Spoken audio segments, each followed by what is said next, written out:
on, you already been subscribed. Right now, the queen, she on live. Right now. Please pull over the whip, no phoning when you drive. Dope Soul Sporting with the talk. First lady from New York, Brooklyn. All my people, you rocking with the chat. Hit that. That like button would tell me where you at. You know, step from the MBK. Born and raised up MBK. Hey, real lady, where she holding it down. No matter way how you feel, she gon' greet you with a smile. Sister, you one of a kind. Yes. Oh, sister, it's time you That's shine. Dope Soul. Where you at? Where you at? Dope Soul. Where you at? Where you at? Dope Soul. What? Dope Soul. What? Your soul. Where you at? Where you at?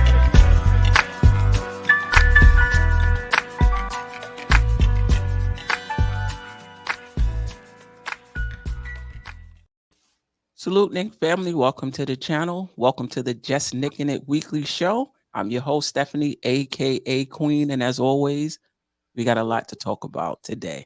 We're going to revisit the question we've probably had since the season ended last year, maybe 3 shows, if not more, on whether or not the Knicks are championship contenders. Who do they need to bring in if they want to be championship contenders? Blase this, blase that. Well, we are revisiting that question today, given how the Knicks have played over the past 6 games since the OG Anunoby trade. So we'll revisit that. We'll talk about, if you don't think the Knicks are championship contenders, what do you think we should do? I'm already seeing in the chat that a little reversal. Seems like, the chats that I've seen have been like, maybe we can, maybe Brunson and Julius is enough, depending on who you put around them.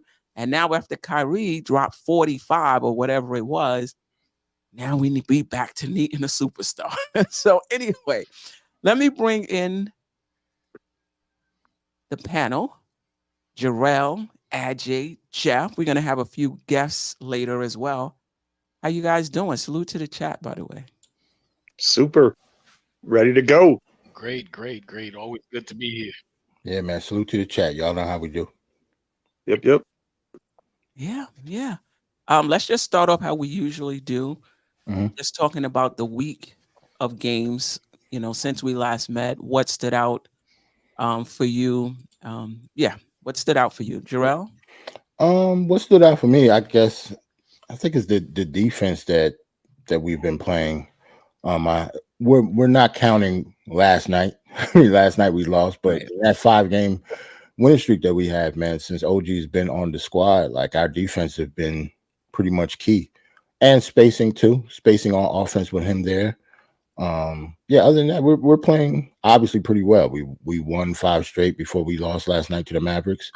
But just to answer your question, what stood out to me is the defense. Our defense seemed like it's night and day now, even with Mitch not there. So imagine when he does come back, if and when he does come back this year.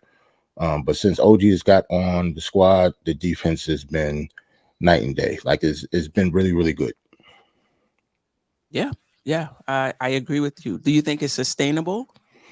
Yeah, I think it's sustainable as long as OG stays healthy. Like we talked about this trade ad nauseum for the past few weeks, right? But I don't know. I'm just waiting for the shoe to drop to when he gets injured, because he gets injured so much. Wow. Yeah, but when he gets injured, we have to think about that. Like what happens when he gets injured? We don't have that defender anymore. Like I'm not worried about him on the offensive end, because he's a 3-and-D guy. Like he doesn't create his own shot, but if he goes down after Mitch went down too. What does our defense look like when OG goes down? So I think it's sustainable as long as he's healthy. Okay. All right. Ajay, what stood out for you this week? I thought Jerrell was gonna start singing "When OG goes down, you better be ready." He's all but guaranteed that he's gonna go down. I know. I was like, wow, man. Track record. Well, what stood out for me, besides the defense, as Jerrell mentioned, is the flow, the flow on offense. All of a sudden, we see. at least I see what a lot of people have been talking about is the clog in the middle. It opened up a little bit more. Not counting yesterday's game, and even yesterday's game, at some point they picked up on offense. They had shots. It's just the shots weren't falling at some point. But at least you see that the offensive flow, the game flows better on offense. I don't understand, because it's not. OG doesn't just park at the 3-point line. He goes in. He cuts through. That's true. Yes. So I don't understand how that works, but for some reason, it flows better. So yeah, the Knicks have definitely made it be known that they've made their choice. They're going with Julius Randle and Jalen Brunson as their corner pieces, as their centerpieces, and then they're gonna bring whoever else to complement those two guys. And your thoughts on that? Are you okay with that? Listen, if we winning with that, why not? I like those two guys. I think they're two pretty good ball players.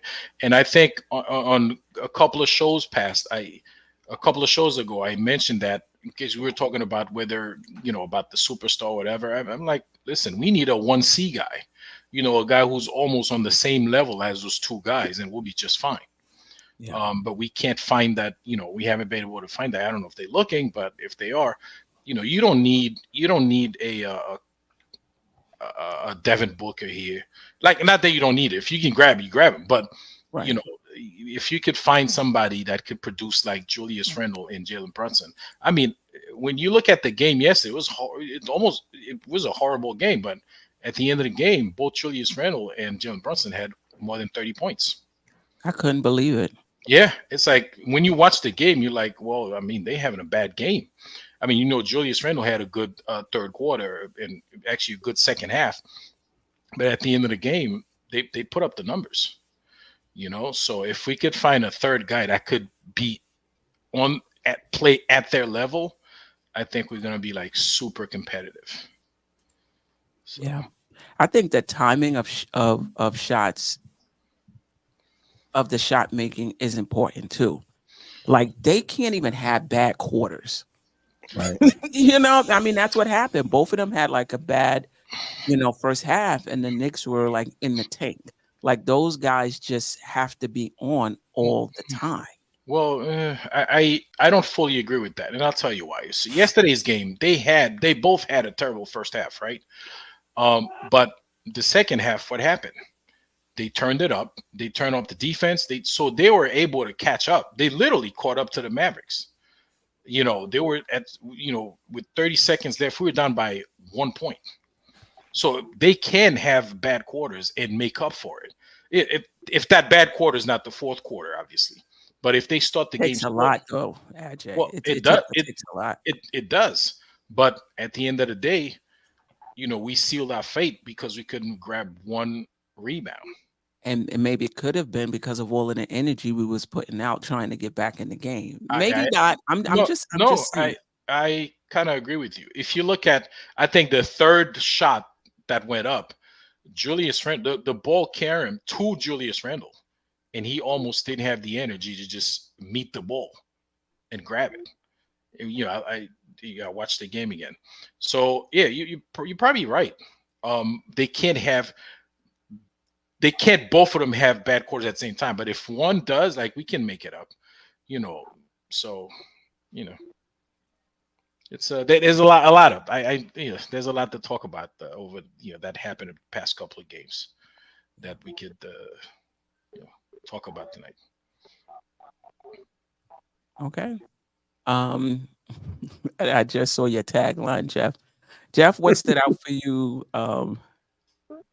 Well, Jerrell kind of took a lot of the things that I was going to say, so I'm going to go in a little bit different direction and say that one of the things that stood out to me was even in the games that we're winning, it seems like we go through these droughts where we have like 4 or 5 minutes where we just don't get buckets, right? And so I think that has a lot to do with my tagline. Like, we really need an initiator on that second unit. Someone like, even when it's just Randle in there, and with the bench unit, I don't think that's really working very well right now for whatever reason. And so we're going through these dry spells, and some of it is that Deuce is not a playmaker. He's not a point guard. He's a wing in a point guard's body, not that he's played poorly. I don't think he has. And it's not like he's playing a ton of minutes anyway. I think he's getting like Obi minutes, basically 8 to 10 minutes a game. It's not like he's playing a ton, but it would be nice to have someone, I don't know, a Malcolm Brogdon, for instance, who could come in and give you legitimate, playmaking ability, shot creation ability with the second unit, and could come in with that first unit if need be, if someone's in foul trouble, or just to give more versatility and more options. I know, especially in the Mavs game, Josh Hart was not good. I mean, that was one of the worst games he's had in a while, in my opinion. So, we already know that Grimes is not consistent. And Deuce is not a point guard. So where does the shot creation come from? I don't really like the idea of relying solely on Randle and Brunson to fulfill that role. I mean, I think that's too much of a burden on them with what they're already doing. And I think that we don't want to have that increase in minutes just to survive the regular season. I'd like to kind of, be able to keep them at a more reasonable minutes level so that they're not, that they're fresher for come the playoff time, because that's what it's all about. Seeming like a luxury, though. And I want to add the way this team is playing. I want to add a little something to what Geoff said, and kind of also to what I said, and what you were saying about the energy. With the lack of scoring in the second unit, you realize like either Brunson or Randle have to run with the second unit. That takes even more energy out of them, because they become the focal point of the offense, in that second unit, and it just creates a lot of a lot of demands on them, to perform with that second unit also. So they definitely need a scorer off the bench, like a more reliable scorer off the bench, I think. Yeah. I think what stood out for me is OG is not going to be the number 3 on this team. He and this is early. You already know. I'll revise my opinion as time goes along. I don't have any problems with that, and it's possible that we're not seeing all of his offensive game. I read somewhere he doesn't really know the plays yet. They really haven't put in stuff for him yet, so it could get better down the line. But from what I'm seeing so far, and from what I've read from the Toronto content creators and papers, it's hard to explain. He's a pivotal piece, and you're going to have to pay him for what he does. But at the same time, he's not a 3, a number 3, if that makes sense. He's just not that guy that's going to that's going to create for himself and others. And I just think we need that. We don't have that in the starting lineup other than Randle and Brunson. And we don't have that on the bench, other than Randle and Brunson. And this team needs that. This team, those can't be the only 2 players on the entire roster that can create a shot. In that second unit, Randle is out there by himself, basically. Trying to, think about it. When he's playing with Brunson now, he kind of free. If I want to bring it up, I'll bring it up. If I don't, I'll just give it to Brunson and go get to my spot. The game is easier for him. He hustling in that with that second unit, trying to make something, trying to make something happen. And listen, McBride has improved. His 3-point shooting has improved. You know, his defense has always been there. You know, he's running the team, something he hasn't done, you know, in years past. He's improved. But I don't think, if you're talking about, and I'm always thinking playoffs, the Knicks have to make something happen. Whether it's in the starting unit, whether it's on the bench, we need one more bona fide player. Bona fide. Because the playoffs, you can run into a buzzsaw. It's like running into a buzzsaw. It can knock out your roster. Like we went into the playoffs last season with 12 players. We was down to 1 by the tip in game 6 against Miami. It's like the playoffs just took them out. You're like, where's so-and-so? Where's so-and-so? And that's what the playoffs do. So that's what stood out for me. Just that, whether that player is a star, on a star level, I don't know if it needs to be on a star level. But to me, if we're not getting DeJounte Murray or Donovan Mitchell, I don't think I'm gonna be that happy. You know, I think we need some movers and some shakers. And I don't know, maybe there's somebody else out there. Brogdon is great for the second unit, but that Brogdon is not taking us over the top. He's great for the second unit. You're going to need something else. You know what I mean? You're going to need something else. Anything else? Anything anybody wants to add to what I said or what anybody else has said thus far? I'm good. I mean, can I throw some more names? You think Sure. Tyus Jones would be? Who? Tyus Jones from the Wizards. Oh, we can definitely use him, but I'm talking about, all right, so maybe we need 2 people. We need to upgrade the bench, and we need a mover in the shake. Yes. Yes. Yeah, but if you get the mover and the shaker, then you're a little bit better off, because that means Dante goes to the bench, and that may not be a cure-all, but it does help. Right. You're right. If you bring in somebody in that starting unit and DiVincenzo goes to the bench, that definitely makes the bench better. And then he'll still continue to run with the first unit and probably even close games. Right. Do you guys think? I like DiVincenzo in the starting lineup, and I'll tell you why. He shoots that well because he's playing in the second unit. He doesn't get those shots. Yeah, you realize that he doesn't get a whole lot of open shots in the second unit. So his sniper self is mostly, like, I want to say like 80% with the first unit, because obviously Brunson and Randle. A lot of people converge on those 2 guys and then leave everybody else open. So he gets a lot of open shots. He does. But let me ask you this then. Where's the upgrade? I'm talking championship. Where's the upgrade going to come on that starting unit? Or do you think this starting unit, just the way it is, has a championship ceiling and it's just a matter of upgrading the bench? Yeah, I don't think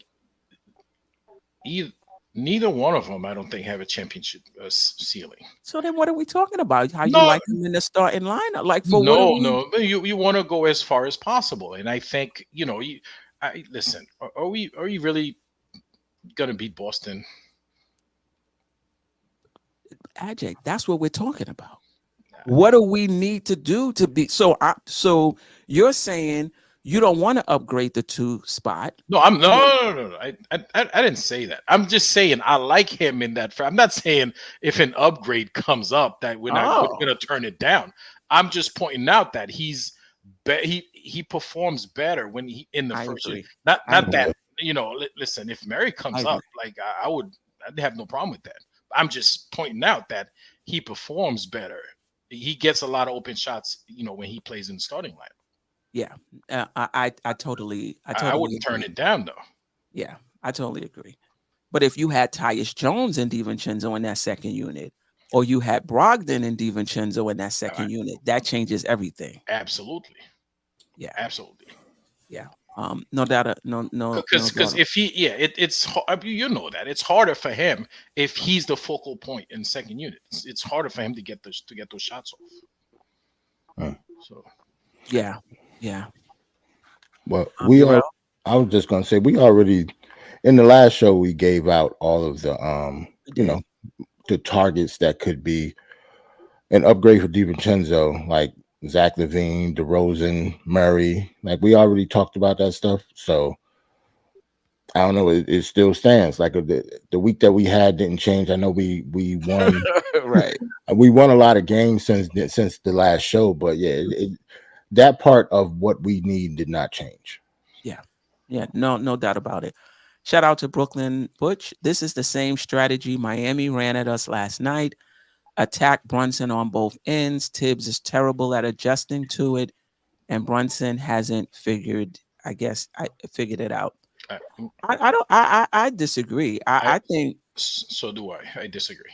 Yeah, I think Miami's strategy was pack in the paint because these guys can't shoot. We're not going to let them get anything in the key, and if they're going to beat us, they're going to have a good shooting night. I think last night was different. Brunson didn't play well, and listen, Dallas has something to do with it. Don't get me wrong. The only question I have with Tibbs is I think he should have started doubling Kyrie Irving earlier and getting the ball out of his hands earlier. The trap will work though, for sure. I mean, when the comeback happened, they trapped and they got it out of his hands. And, sorry, back to that comment. I disagree also because that's not true that he didn't adjust. He did adjust. Towards the end of the game, Brunson wasn't bringing up the ball. I mean, I watched the game again today. He was not bringing up the ball. He was. I mean, he had what's the guy name that was on him? The guy that hit the 3-pointer. Green. Josh Green. Josh Green. So, Josh Green was running with him, but he wasn't bringing up the ball most of the time. And they were setting a lot of picks to free him up. So yeah, Dallas had other schemes they devised to defend him in the pick and roll and in the switching. They switched on him, but he wasn't doing a lot of bringing up the ball yesterday. They did adjust to that. Yeah, and I think shout out to Freezy Blanche Tears who brought this up. Your best players can get better depending on the team around them, or could even look better depending on the team that's around them, and they could look worse depending on the team that's around them. The Knicks have to get more ball handling on the team. I just don't get it. I just don't understand. And I think some of this is Tibbs. He loves Brunson bringing up the ball. I mean, it's like DiVincenzo can't even touch it. First we was like, what's going on with Grimes? Why Grimes not bringing up the ball? He don't have a handle. Now it's what's wrong with DiVincenzo? Why he's not, bringing up the ball? Why is Brunson bringing it up every single time? I just think that's the way Tibbs likes it. He wants Brunson bringing the ball up every single time. I think it's because he's a low turnover player. Yeah. I mean, yeah, and maybe he doesn't trust the ball. I mean, DiVincenzo can handle the ball, but I've seen him under duress too. When the defense is tight. But you can't. I just feel like you just wearing Brunson out. I mean, come on, every single time down the court. Right. I think a big part of it. I mean, we complain about the offense a lot, but I don't think the offense was really true. It is a problem. It is a problem sometimes, and we do have stretches when we don't score. But last night we lost the game because of our defense. It wasn't because of the offense. We scored over 120 points, but so did they. That's the problem. Like we didn't have almost 50 in the first quarter. Yeah, and it wasn't just Kyrie Irving. We didn't have an answer for either one of their guards. Like Tim Hardaway Jr. had over 30. He had 32 points. Yeah, shot 50% from the field. So, yeah, our defense was a major problem last night. Yeah. I think that's why we lost. I don't want to say it didn't have anything to do with the stuff that we're talking about, like with Brunson taking up the ball, having another ball handler and stuff like that, but it was our defense. We were real sloppy with the ball in the first half too, especially the first quarter. We had a ton of turnovers, and I think they turned every single one of those into a fast break bucket. I mean, so I think a lot of that is attributable to low energy. You know, the Mavs just wanted that game more than we did. I mean, Jason Kidd and THJ and Kyrie were just like, we are not losing to this Knicks team. We are gonna beat. Kyrie's like, I'm gonna prove I'm better than Jalen Brunson, and Tim Hardaway's like, I want to stick it to my old team, and you know, and Jason Kidd kind of has a little bit of that too, you know, as the coach. So they were more prepared and more ready to go than we were, and really after the first quarter, we outplayed them. But you can't spot a team in the NBA an 18-point lead most of the time and expect to come away with the win. I mean, we thoroughly outplayed them in the second half, and I think we only lost the second quarter by a single point. So it was just, you know, that shell shock of a terrible first quarter, you know, and that's going to happen sometimes. I mean, Boston had a terrible first quarter last night and got absolutely run out of the gymnasium by Milwaukee, you know, and they're the best team in the NBA. So, and I don't think Dame played in that game last night for Milwaukee either. So, similar to Luka not being there for Dallas. So I'm just saying 82 game schedule, you know, I don't want to make excuses for him. It shouldn't happen. It's a game we should have won, but, you know, we should have beat them the year before. And, you know, we had, you know, the whole Luka fiasco where we didn't box out and get a rebound. Sound familiar? Right. But, you know, and did that game ruin our season? No, you know, it was one of 82. So, you know, if we get 5 good games and 1 bad one, okay, I'm going to live with that. You know, now if we come out and we have similar issues against Memphis tomorrow, and you start to see this as kind of a pattern, then that becomes something else. But you know, until that happens, I think that it's just, you know, you chalk it up as a one-off, and hopefully they come out sharper and more focused against Memphis team that's without 2 of their starters. So, Yeah, no doubt about it. Let me welcome in AD. Hey, AD. Hey, good night, everybody. Hey, D, what up, bro? Hey, salute to you all. Salute to Knicks Nation. Let me start it off. We suck. That one loss. We're going down the hill. Brunson is horrible. We shouldn't have traded for OG, right? We All shouldn't have kinds of traded stuff. for OG.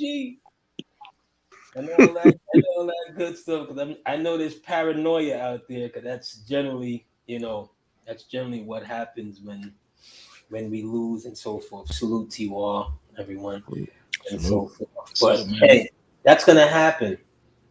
You know, it's really gonna happen. It's part of basketball. I'm gonna be honest with you. I actually turned it off right around, I want to say 6 minutes in the fourth quarter, because I said, you know what? If I don't turn this off, they're gonna fire me because I'm getting louder and louder. I'm out the door yelling.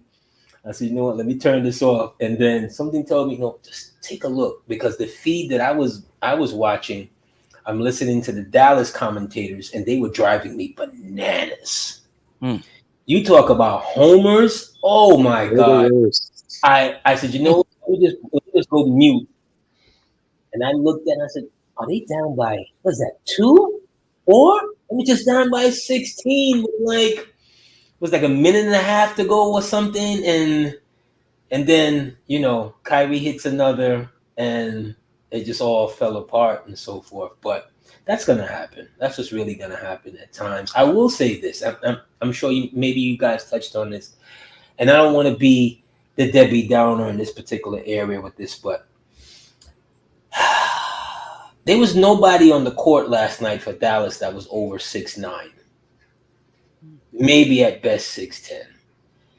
I thought the game plan would have been a lot more going inside offensively. I'm talking about this on a straight offensive level, going inside, outside. And every time I see Randle setting up, waiting for the ball, over the free throw line, I'm like, guy, this is so easy to defend. What is going on here? Where's the diversity in this offense that it just looked like everybody was out of whack defensively? What did Kyrie end up having last night? 48, 49? 45, I believe. Oh, excuse me.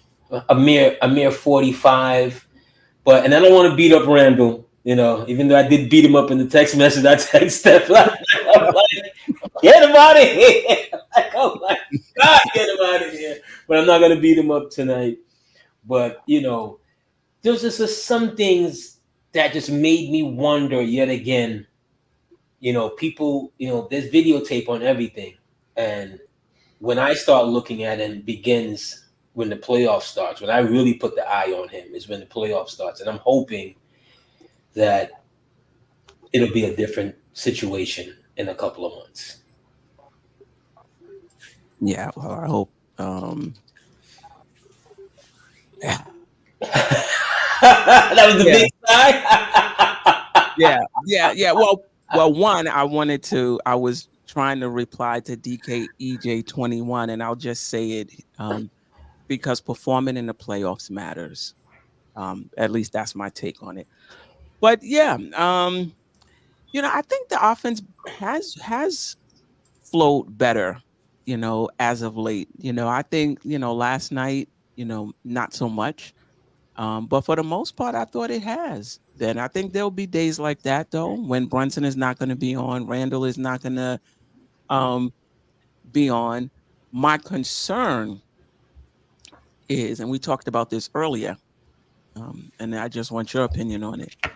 If in the playoffs, Randle, and this is not Randle specific, I just believe bigs, if you can't operate purely on the perimeter, you operating in limited space, you're easier to, if not stop, slow down. Because you're operating, it's not like you can get the ball at the top of the key like a Tatum and do your thing. So I'm concerned that Randle can be taken out of a game. And I don't think Brunson can be taken out of a game, but I do think they can make him work because we just don't have, anybody else. But just your thoughts, AD, before we get into the next segment, just your thoughts on what you think the Knicks need going forward to become championship contenders. Well, I would like to see them get another playmaker. This is the same thing that I wanted to see them this time last year when I was trying to do the Jedi mind trick and was going Van Fleet, but it just didn't work. He ended up in Houston. So now I'm going Brogdon, because I think they need another playmaker.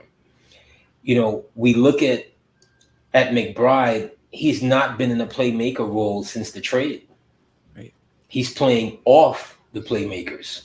So that's why he gets to have that nice rainbow pretty three, and that two-handed, slam that he had last night, because he's quietly, he's very athletic, but as far as him getting the team in sets, he hasn't had that responsibility yet. If you notice, it's either at some point in time in the second half, it'll break down where Brunson and Randle won't be on the floor together. So one of them is kind of like the de facto, well, not Brunson per se, but Randle's kind of like the de facto backup point guard, so forth. So they're kind of playing off of him.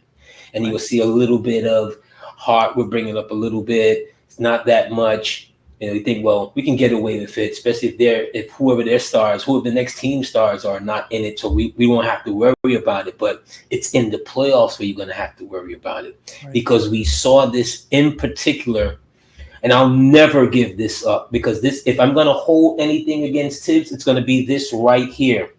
They were up 12 or 14. He takes Brunson out of the Miami game and they were never able to rebound in that game 6 because why? You had no one to get you in offense.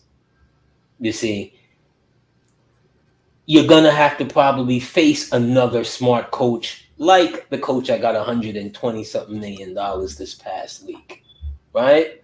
So that's still gonna be there if you don't fix that problem. So I think they need another playmaker.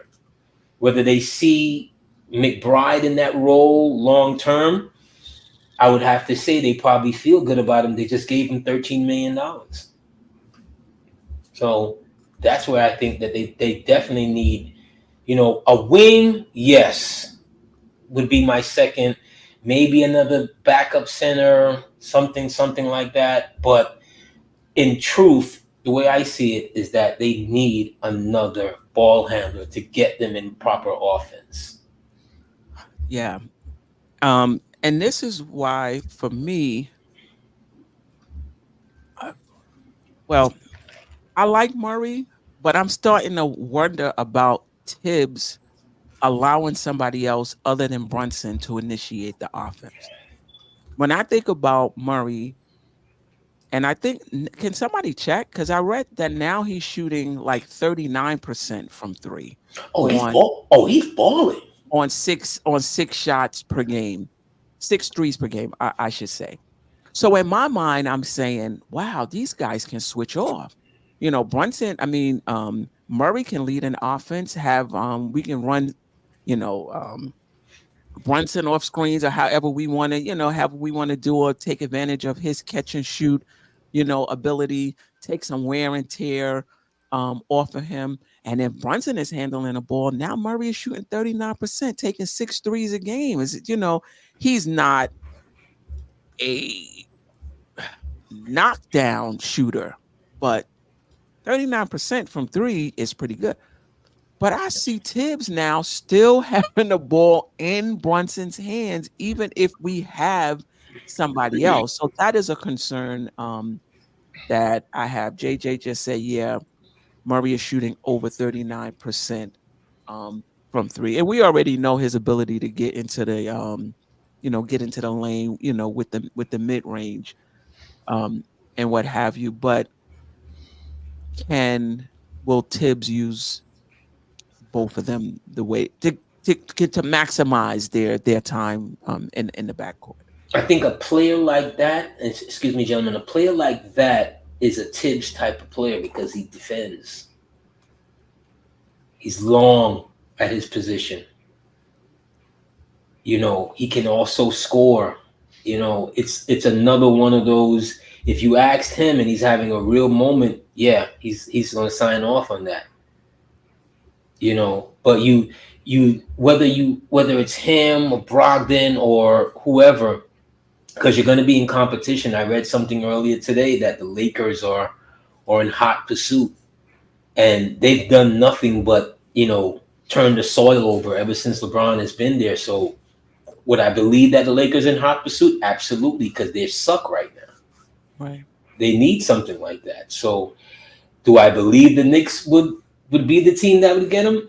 This management has not shown that they would give you the 2-piece. They're not going to go the You may get the you get the They're not giving you, and I don't want to put it out there in the air, but I was having this conversation earlier. I'm like, you expect them? No, maybe something, a nice little garnishment or something, but because that would to me, if you went out there, if the Knicks went out there and got DeJounte Murray, that means you're going for the championship. Okay? You think he's that much of a game changer?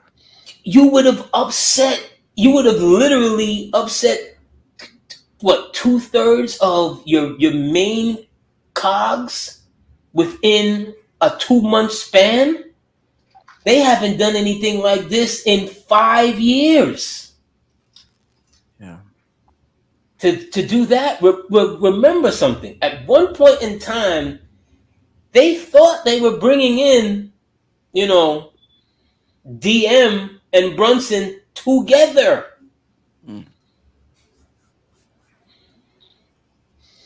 They envisioned this, which is why when it didn't work out, they turned and pivoted and gave RJ his money. You think they was trying to get both of them? Oh, you talk about Donovan Mitchell? Yeah, I don't use his Murray. full name. I don't use his full name anymore. I go. It's because that could mean DeJounte Murray too. I was like, they was going for both of them. So when I say DM, I'm talking about the other guy. Spider. Yeah, the wound is still fresh. I don't use his name anymore. But yeah, I think that would be a game changer, especially for the Eastern Conference. Yeah. It makes you that much better. I looked at Philly the other night. I didn't realize that Philly was that talented outside of, their two guys. I'm like, whoa. Yeah, we're gonna actually go over the teams in the Eastern Conference starters and bench and match our team against them. What question I had though? So you're not of the mindset that Murray doesn't fit? Because I know we had a show on Knicks and Bruises where they didn't want to take DiVincenzo out of and he's shooting lights out. Don't get me wrong. I've been banging the table for DiVincenzo to get in that starting lineup. But there was some on the panel who thought Murray wouldn't be a fit because he would need the ball in his hand to be effective. Well, what good offensive player doesn't need the ball to be good at that offense? How are you good at offense if you don't get the ball? You know what I'm saying? That's like when you hear people say, it's almost like the saying that the whole bliss, and then I'm like, that's pretty stupid. You'd have to have the ball to be good at it. You understand what I'm saying? Do you think those three can play together? Do you think it's a bad fit? Well, now it's a whole nother story. Now we're looking at the big guy. Would he then be more so staying into the focus of what he has been doing as, driving, attacking, adding a little bit more post up to his game? Because you would have to. Dante DiVincenzo is a nice compliment. It's a nice piece. It's like the peach cobbler after you had a good meal. It's nice. You're not, you may luck up into where he may carry you in a game where he comes out and he's lights out. We saw that in the championship game. I know people don't want to use college or whatever, but I don't care. A winner is a winner. It's in your DNA. You understand what I'm saying? He's a nice player, nice piece. Am I going to worry about, is Dante going to be upset because we got Murray here? Huh? The ink is still wet on your contract that we just gave you. So I wouldn't be worried about that. Like, you're a nice piece to help what's going on here. If you, like I heard someone say, well, OG, how's OG going to be? Whatever. Can you even get 3 words out of OG? I'm good. He's good. Let's move on. We're talking about championship. You get a player like that, you're not talking about just getting to the second round. You're talking about Eastern Conference Finals, into the finals. All right, let's move on to the next segment because as we break it down, we'll get a chance to see where DeJounte Murray or anybody would put us. So I want to talk about how good are the Knicks, whether or not we're championship contenders or what we need to be championship contenders. I want to break it down into segments. So how good is our duo of Randle and Brunson? Or basically, where do they stack up with the other duos in the Eastern Conference? How does our third best player, either the one we have now or the one we're going to get, how does that stack up with the other number threes in the Eastern Conference? And we'll also go over the bench, and we'll also go over the coaching staffs, like just how confident are we in Tom Thibodeau matched up with other coaches in the Eastern Conference if it came down to a coaching move, to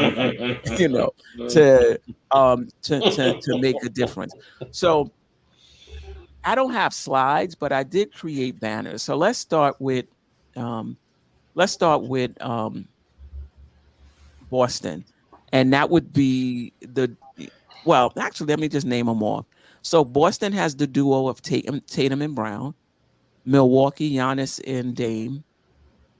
Miami has Butler and Bam.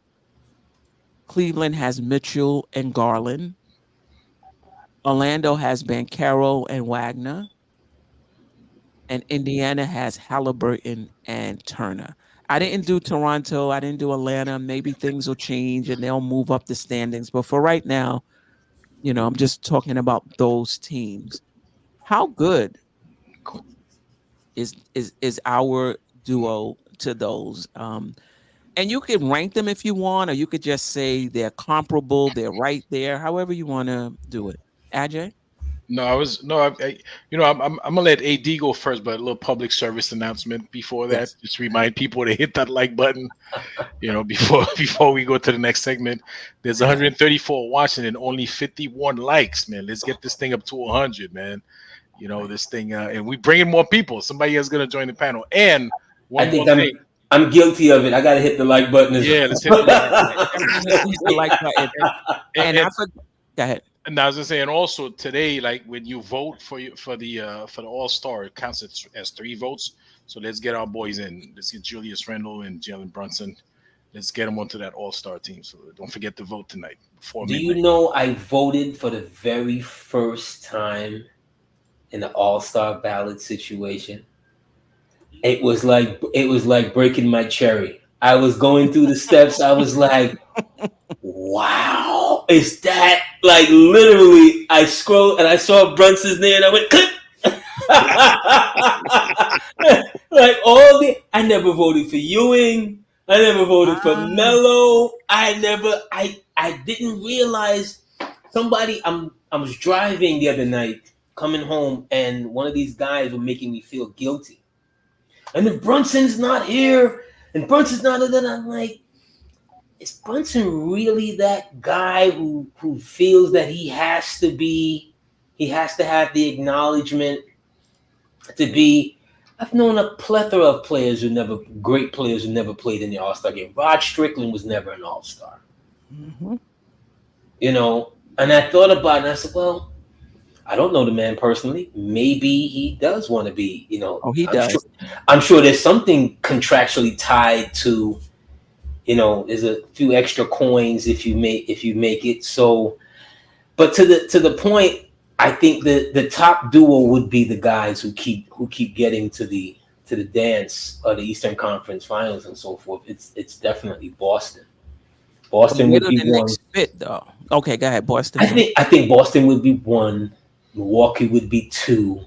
I forgot to mention Philly with. I was just gonna say you forgot Philly. I think Philly would be 3, and depending on how Embiid in that knee. So I'm saying Philly and New York is like 3, and then there's everybody else. I think. You think I'm just talking about the duo, not the team. The two.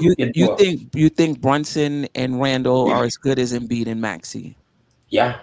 Okay. And it could be because you don't, Embiid has been on an absolute tear, but all of a sudden, here comes knee problems again. Availability matters. Yeah, and not just that. People don't talk about this enough. Embiid hasn't been great in the playoffs either, particularly Game 7s. I'm not gonna say he hasn't been great in games 1 through 5 or 1 through 6, but in those Game 7 where you're really expecting your superstar to carry, to put you on their backs in those moments, they can't do it for the whole, game. It hasn't happened, So he's actually looking to get over the hump as well, in the playoffs. He's always worried me. I've said it's on. I've said it on these airwaves. I've absolutely killed them on Old School Sundays, 11 a.m. every Sunday. Don't forget to tune in. I've never been the biggest Joel Embiid fan. Extremely talented. He frustrates me like Randle would frustrate me. He's just bigger, more talented. He's never to me. He's never taken his conditioning to the point where this is it. Wow. Jerrell, just where do you think the Knicks duo are when we talking about? Because to me, this makes the difference between whether the Knicks can just build out the roster around those two guys, or whether you still think the Knicks need to just tread water and just wait and just wait. Where do you think those guys? I think they slide just like AD said. They either slide in at 3 or 4. They have an argument between them and Philly, like you made for Embiid. Us being better than Embiid and Maxey. It can go either way. You can have an argument for both. But I just know they're definitely not better than Boston and Milwaukee's duo. I put both of them far ahead of ours. And it's like Boston, Milwaukee, and everybody else to me. But there is an argument between us and Philly. I could see us being over Philly, but then I could see somebody who really likes Embiid and he just won the MVP, pick them as well. Like it could go either way, but it'll be around the 3 and 4. Everybody else, I think, is below us. Even Butler and Bam? Yeah, now they are. Like I like both of them. Unless you're just talking about, are you talking about strictly in a playoff setting, or you just talk about like overall? Yes, overall. Yeah, overall, I think we got both of them. But like if there was they beat us in the playoffs last year, so I only can talk so much about our duo against theirs because their duo beat ours. But they also have a better coach. But if we're just talking about who are the two better players and the talent and the two all-stars, I go with us before I pick Miami. Y'all getting me real excited. Wow. Geoff and then Ajay. Yeah, I think that Milwaukee's duo is actually the best of the lot. I think that Boston has a better team because they've got better ancillary pieces to put around Brown and Tatum, but I think Dame and Giannis is the best two-man gang that we have going, and I think that AD and Jerrell are right. You can slot New York anywhere between 3 and 5, in my opinion. I think we're definitely better than Indiana's duo. I think we're definitely better than Orlando, and we proved we're better than Cleveland. So. So I don't think there's any very much question about that. Philly, I think it depends on how high you are on Tyrese Maxey, and I happen to be very high on Tyrese Maxey. I think that guy is a legit amazing player. So I'm super high on him, and the other guy's a reigning MVP. So to put that over Brunson and Randle, I don't think is a slight to Brunson and Randle. Right. And then Bam and Jimmy Butler are every bit as good. I think he's splitting hairs with that duo as well. So I think 3, 4, and 5 are pretty close, though. I think like Jerrell said, I think 1 and 2 are S tier, if you will, and then 3, 4, and 5 are the tier below, and then 6, 7, and 8 the tier below that. The only thing I'll say about Maxey is I haven't seen him in the playoffs where he was depended upon. Right? Ooh. This year in the playoffs, he's going to be depended upon, and it's a little different. It's a little different, and that's why. For me, and I know a lot of people do not share this, if you perform in the playoffs, you got my heart forever. Like if I see you out there performing in the playoffs, then I'm like, okay, we got one. we need another, because it's I've seen it throughout the years or the decades that I've been watching basketball. It's just another level, and I've seen players look fantastic in the regular season and look mad regular in the playoffs, because it's just another level. And it's like the difference between driving 90 miles per hour on a straight dry road and trying to do the same thing on a wet curvy road. takes another level, takes another level of talent to be able to continue doing what you do, but yet on a higher level. And not a lot of guys can do that. So when people are saying this player is better than Brunson and that player is better than Brunson, and I'm not just listen, you can have a good playoff series and not be, great. But I've seen them do it in Dallas. I've seen them do it, last year in the playoffs. You can't tell me somebody else is better until I see them do it on that level, because I'm not just talking about your talent level. I'm talking about your ability to access your talent when the lights are the brightest. That's what I'm talking about. And as talented as Maxey is, You're really talking about Randle, aren't you? Say it. Go ahead. I mean that. Well, that's who I said that. Listen, I've said that here too. There's no secret, and I like Randle, and I would put money on he's gonna come through for us this playoffs. I would, but it's a fair question. I mean, the question is fair.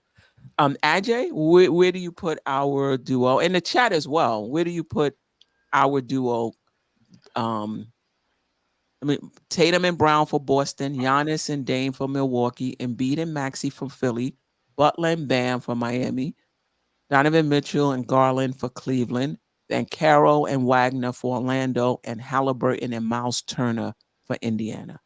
Where do you put our duo, Ajay? So, Geoff, did you finish? Yes, ma'am. Okay. So, I'm looking at the standing, right? So I'm cheating a little bit. The standing kind of give you a good indication on where the duos stand, but there's of course a couple of rearrangement you'd have to do, right? Mm-hmm. So definitely Boston and Milwaukee are, I think, above the rest. Okay, there's no question there. I think a healthy Joel Embiid and Tyrese Maxey have like a little edge over Brunson and Randle. Okay. Overall, and I'm talking, the regular season and playoffs. Okay, I don't there's not a line down the middle. You know me, Queen. It's like overall. I look at it overall. And then we get into. I think we have a better duo than Cleveland. I don't even know who's in Cleveland. It's Spider and whoever else. Garland. Could be. Or on a different night, it could be somebody different. Or it could be Mobley. It could be Mobley. It could be Mitchell and Mobley. You're right. The same thing with the Pacers. So the Pacers have Tyrese Halliburton and Tyrese Halliburton. Depending on the No, it would have to be Turner as their second best. Who else would you say? There are other guys who stand. They're what's his name? He's a good defender. Oh, sometimes it's Buddy Hield. That's the second guy. Sometimes, as old as he is, sometimes it's Ben Mathurin. That's the second guy. We're not talking about the guy who can score. Yes, on any given night, somebody else is going to score. We're talking about the best. Who's the two best players on Indiana? I don't think Miles Turner is not consistently the second guy, though. That's what I'm saying. God. Okay. All right. Sign up, see Justin in a seat. Yeah, he's not consistently that second guy. What's the second guy? Because he doesn't score the most points. He's not the second leading scorer, and he might be. Because he doesn't, I don't know, we could look at it, but he doesn't show up every night, like consistently. And I'm not saying missing one night. There'll be like 3 games you don't see Miles Turner at all. You know what I'm saying? You watch him like that? Yeah. Okay. I have League Pass, so on the nights Knicks don't play, man, I scan through the whole thing. I'm watching games all night. Okay. So, and then Miami is probably at the same level as we are. I think we do have a little edge over Miami with Butler and Adebayo. Orlando, I think we definitely better than them. And then there's nobody else that we're better than everybody else. So the standings actually kind of give you a pretty good direction. Except so from 4 to 7, it's like a very slight difference in between the duos, which is why it's important that the rest of the team. The rest of the lineup, because those almost cancel each other out, right? but the rest of the lineup makes the difference. Right, makes the difference, and we're going to get into that. You're absolutely right. I mean, basically, what I'm hearing from the panel is you can be a championship contender with Randle and Brunson if you put the right team around them. Because if you guys are saying Embiid and Maxey and Brunson and Randle are, real close, Philly and Philadelphia is a championship contender, or they're considered championship contenders. So if you're telling me Randle and Brunson are right there, then why aren't the Knicks championship contenders? Is it those two guys, or is it the rest of the roster? Are they really championship contenders? And that's based on that question. The rest of the roster, like, It's who really? You talk about Philly? Philly is considered championship contenders. Tobias Harris, he shows up once every 5 games. Tonight he had a monster game, but then he'll disappear for the next 3 games, guaranteed. Like, you can't do that in the playoffs. Yeah, but you have Embiid, and when you have that kind of magnitude, when your superstar has that kind of, you're going to be a championship contender as long as you have him. If you're not a championship contender and you have him, then I guess he's out the door. Because he's that talent-wise, he's better than anybody the Knicks have. Just pure talent. I don't disagree, but it's a team sport. There's Embiid and there's 9 other guys on the court at the same time at any given moment. It's true, but here's the thing with basketball and college as well. You can get by. You can steal. When I say get by, I mean you can steal a win here or there in a long series, right? The 1984 Boston Celtics were the eventual champions. The Knicks that year with Bernard King, and I hate disrespecting the squad, but they didn't have anyone that came close to anybody the Celtics had. Bernard King scored 40 points 3 different occasions in a 7-game series. He's the only reason why it got to a game 7. You understand what I'm saying? So there's times where, I'll come a little bit closer.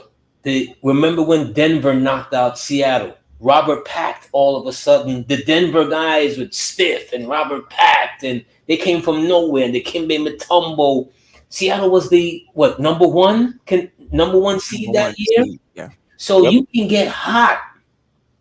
You can have a guy that all of a sudden come a little closer. When Byron Davis, with Golden State that year, with their ragtag bunch, they had Jackson, and they had some talent there. They knocked off Dallas. Dallas was the number 1 seed. Dallas 1 through 10. Dallas was extremely talented. They did not see it coming. And if you have the right coach that can push the right button at the right time, you can fall. So basketball is a little different. And I get what you're saying. It's a team game. Absolutely. But when you have that guy who says, we're not going to lose tonight. Jimmy Butler last year for Miami. I was about to say that. Even closer.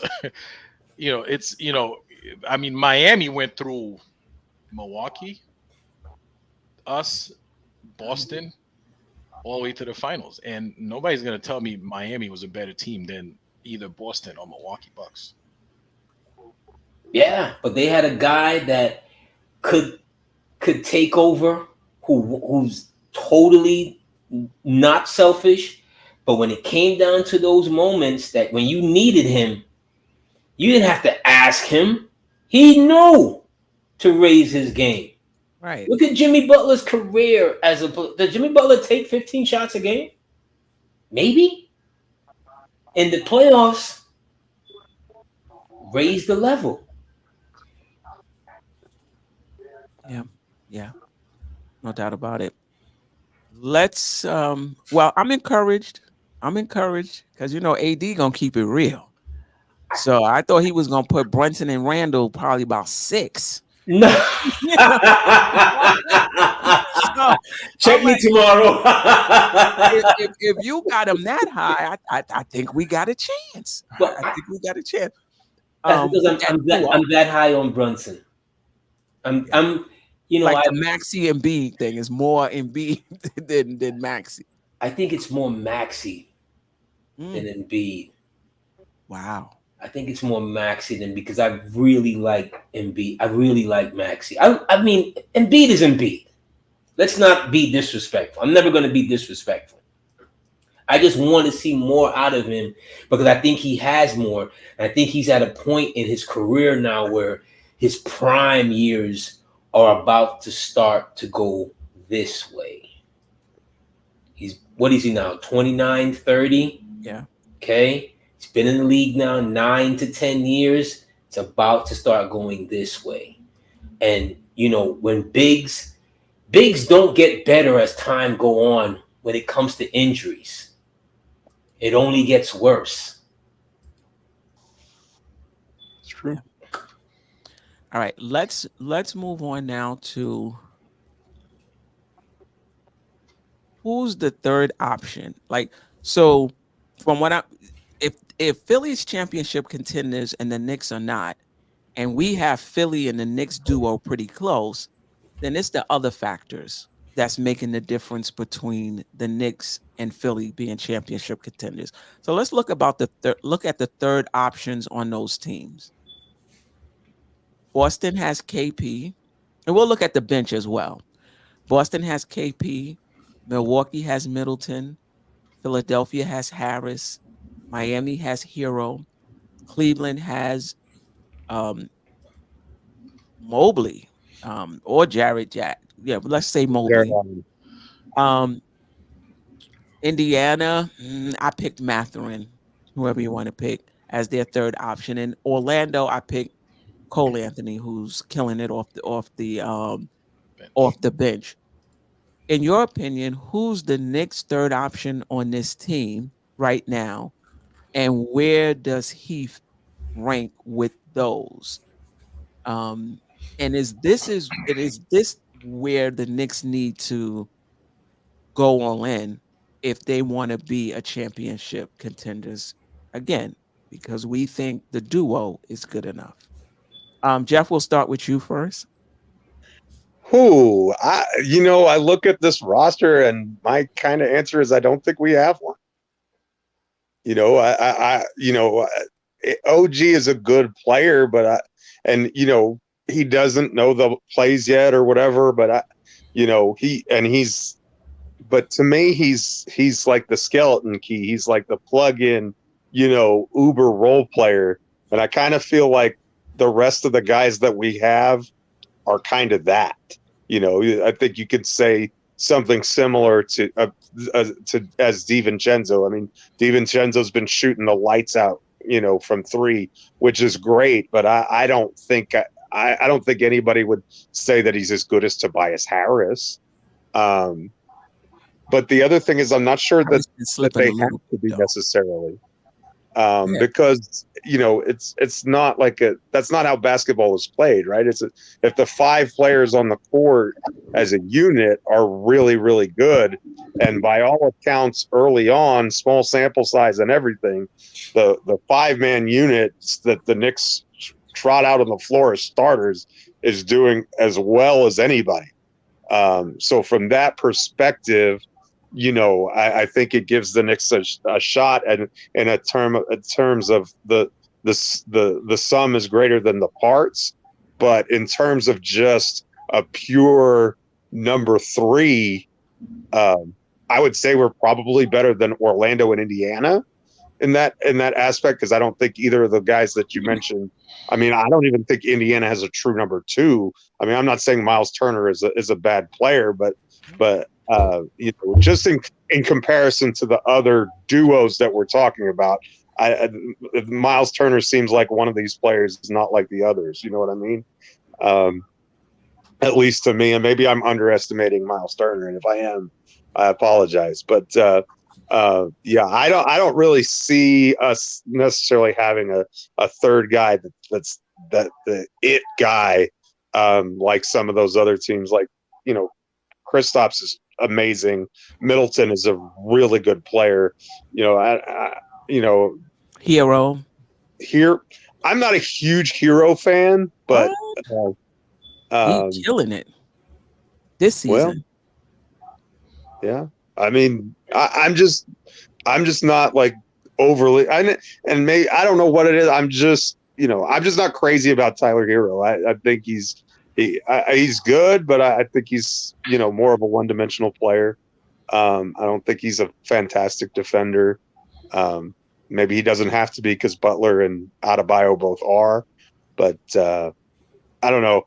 I'm especially for what they're paying him. I don't think he's as good as the value of his contract. I don't think he's a good value player, kind of similar to RJ Barrett. But no way. But I will he's say a better player than RJ, but he makes a lot more money than RJ. Right. I will say this though, in Hero's defense, he's definitely diversified his game more. And the only reason I say that is because he's on my fantasy team. So every night, it's not like if you got Cam Thomas, you're getting threes and points. You got Duncan Robinson, you're getting threes and points. You got Tyler Hero, you're getting rebounds and assists too. So I look at my I look at his performance the next day, and he has 20 points, 6 rebounds, and 7 assists. So 20 points, 5 assists and 6 rebounds. So I get it. There was a time when he was much more one-dimensional, but I think he's definitely expanding his game some. Not on the defensive end, though. But I do think he's expanding his game. I don't watch a whole lot of Miami, so it's very possible that he's everything you described, and I just don't know. So I apologize if that's ignorance on my part. I don't apologize, Jeff. But so I mean, just to say that may be true. I just I've just never been. Maybe it's just because he's a poor defender, but I've never been a huge Tyler Hero fan. But I didn't realize he had improved that much in terms of his rebounding and his playmaking. And if that's the case, then that does elevate him. Excuse me, significantly. And Miami, if all three of them, if Bam, Butler, and Hero, are healthy. Well, Hero was hurt for the playoffs last year, wasn't he? He was. Yeah, he was. Jerrell, who do you think our third option is, and where does he fit? I'll be quick. We don't have it. We don't have one, man. Like, that's the whole point of us talking about getting an upgrade at the 2 guard position, because we all know that OG is not one. He's not the third option. I don't think he ever will be. Well, I don't want to say ever. I mean, like this year. I don't think he will be. I don't think his offensive game calls for that. I think he's just a natural 3-and-D guy. Yeah, we don't have a third option like that. Not a consistent one, and definitely not one that's consistent enough that we would actually, want to see in the playoffs. Like, so far, the one that you might say is Dante DiVincenzo, and if that's the answer, we in trouble. So I would rather say we don't have one and we need one. That's the whole point of us trying to get somebody like, Murray, Zach LaVine, regardless of if you like those players or not. We need those are the list of names that we are looking for to get in here to be that third option, because we don't have one. Okay, Ajay, and then AD. Well, I disagree with Jerrell. I think we do have a third option. Who's that, Ajay? Who's that? And I agree with you. That third option is Dante DiVincenzo. Oh, okay. So maybe we're in trouble, but we do have a third option. And I think we kind of brushed up on that earlier in the show when I said DiVincenzo, he gets a lot of shots, he gets a lot of open shots, and he's knocking him down because of option 1 and 2 that attract a lot of attention. Okay. I mean, for now, that's what we have. We always have a third option. Maybe they may not be as good as you want, so you don't think they're a good third option for a championship team. We have one. It is what it is. It's DiVincenzo. Where does DiVincenzo fit? KP, Middleton, Harris, Hero, Mobley, Mathurin, Cole. I keep him over Harris. Okay. Or Cole. Okay. Or Mathurin. Mathurin, that's always year 2. He's year 2. So maybe another 3-4 years, he could probably overtake that. So I'll take him over there, those guys too. Not over KP, obviously, or Middleton. Or Hero. Would you take him over Hero? Probably, because he's a better defender. Wow. Yeah, he's a knockdown shooter. Like, if he gets the shots, he'll knock them down. And I think he's a better defender than Tyler Hero. So I would probably take him over Tyler Hero. If we put Tyler Hero in this lineup right now, Jerrell, you see, Queen every time she repositioned herself, right? I think Dante DiVincenzo would trade himself for Tyler Hero right now. He's not better than Tyler Hero, but I don't want to crap on Dante DiVincenzo. Though. No, that's not my goal. But perfect. The fit for this particular team is perfect. Yeah, right. He's balling. So would Tyler Hero be as perfect for this team? You got Randle and Brunson swallowing up most of the shots. So you got to have a guy who understands that he's gonna get whatever's left. Is Tyler Hero that guy? May not be a good fit. Okay. So shout out to Uncle Fulio. I was going to put that up too, Steph. Early in the season, folks argued, I think he's talking about me, argued for DDV in the starting lineup because of fit. Now there seems to be a deviation from that take. It's not a deviation for me. I didn't want DiVincenzo in the lineup for fit. I wanted DiVincenzo in the lineup because he was a better player than Grimes. That's why I wanted him in the lineup. It wasn't about fit. And that's still the case. That's still the case. And number 2, on this particular roster, the way it's presently constructed, I love DiVincenzo. He's perfect the way it's constructed. But we're talking about championship contention. And the Knicks need an upgrade. And if you're not going to upgrade the 1 position with Brunson, doesn't look like the Knicks are going to upgrade the 4 position with Randle. You just brought in OG, so you're not going to upgrade the 3 position.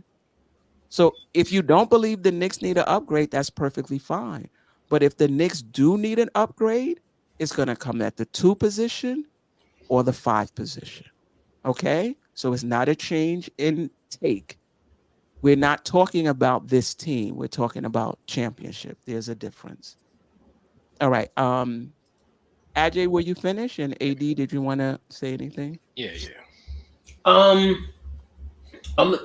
let me first say, as far as, with the whole DiVincenzo, that little piece there, I think it's not just that he was a better player. It's just, it's just fit, better player. It all revolves, you've heard me. It's about the Brunsons and the fit for the Brunsons. And that's a young man that's confident. At some point in time, Grimes lost his confidence. Right. He really did. But let's slide that aside. I'm gonna throw a name here, just a little spin, because if he does what he has been doing, he would be, that 3rd player. And when we say player, are we talking offensively, or are we just talking the 3rd best player? I want to be clear with that. Before you get to that, you're throwing out a name because you don't think the Knicks have a number 3 right now.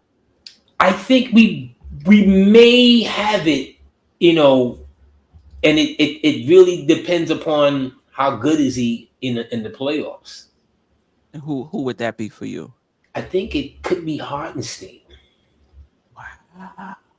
And I say that because remember, against Miami last year, Bam destroyed our center combination. You would be going up in the playoffs. You'd be going up against Embiid that we spoke about, Bam. Milwaukee has Biggs, Lopez, Freak. Those are two. What's my guy that we had? Bobby Portis. Portis. Okay. Boston has KP. So if Hart, let's just say Hart was able to do 75% of what he's doing in the playoffs, what he's doing now in the regular season. So I'm saying 10-13 and 2. 10-13 and 2. With the way how they run offense at times through him, he's a good passer, so he affects the game that way as well. His effectiveness in the game may just make him that third most important player. And if he's dominant, remember when they played Cleveland, him and Mitch, they ran Boston. They ran a Boston on them, and they weren't even down. All right? They just slapped their bigs around badly.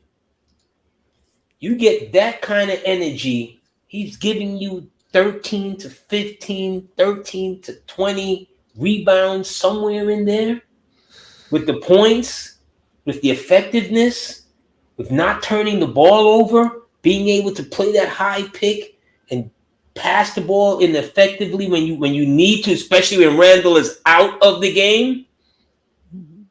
Okay? He just may be that third most important guy because the names that I mentioned in the front court, you have to have somebody that's going to be able to hold their own, or else you're going home early.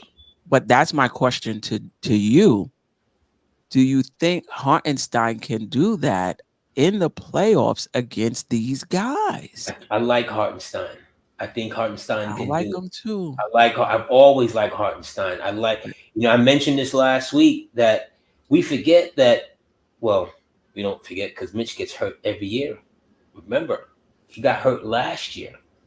And Hartenstein, who himself was hurt, started playing bananas. All of a sudden, he started playing, he was just going at it. So I'm not surprised that he's playing this well because he's talented. Maybe not that way that we think that we want our center to be 20 and 12 and 13 and whatever. But if he's holding his own against Bam, against Embiid, which he did the other night, if he's holding his own, that's a very important piece because if he's not, you're going home early. You cannot have your 5 against those bigs not hold his own. We shall see. It's gonna be, a tall task because it's just hard to say what a player is doing in the regular season, how it's going to translate. It's hard to, it's hard to. He's up for a new contract. Believe me, it's in the back of his mind. It's in the back of his mind. This is where everyone gets paid. When it's contract year and you're going to contract and you're going looking for a new deal, it's in the back of everybody's mind. If he has a subpar, sometimes you can just tell where you lose the games by just looking as far as the matchups. Mm-hmm.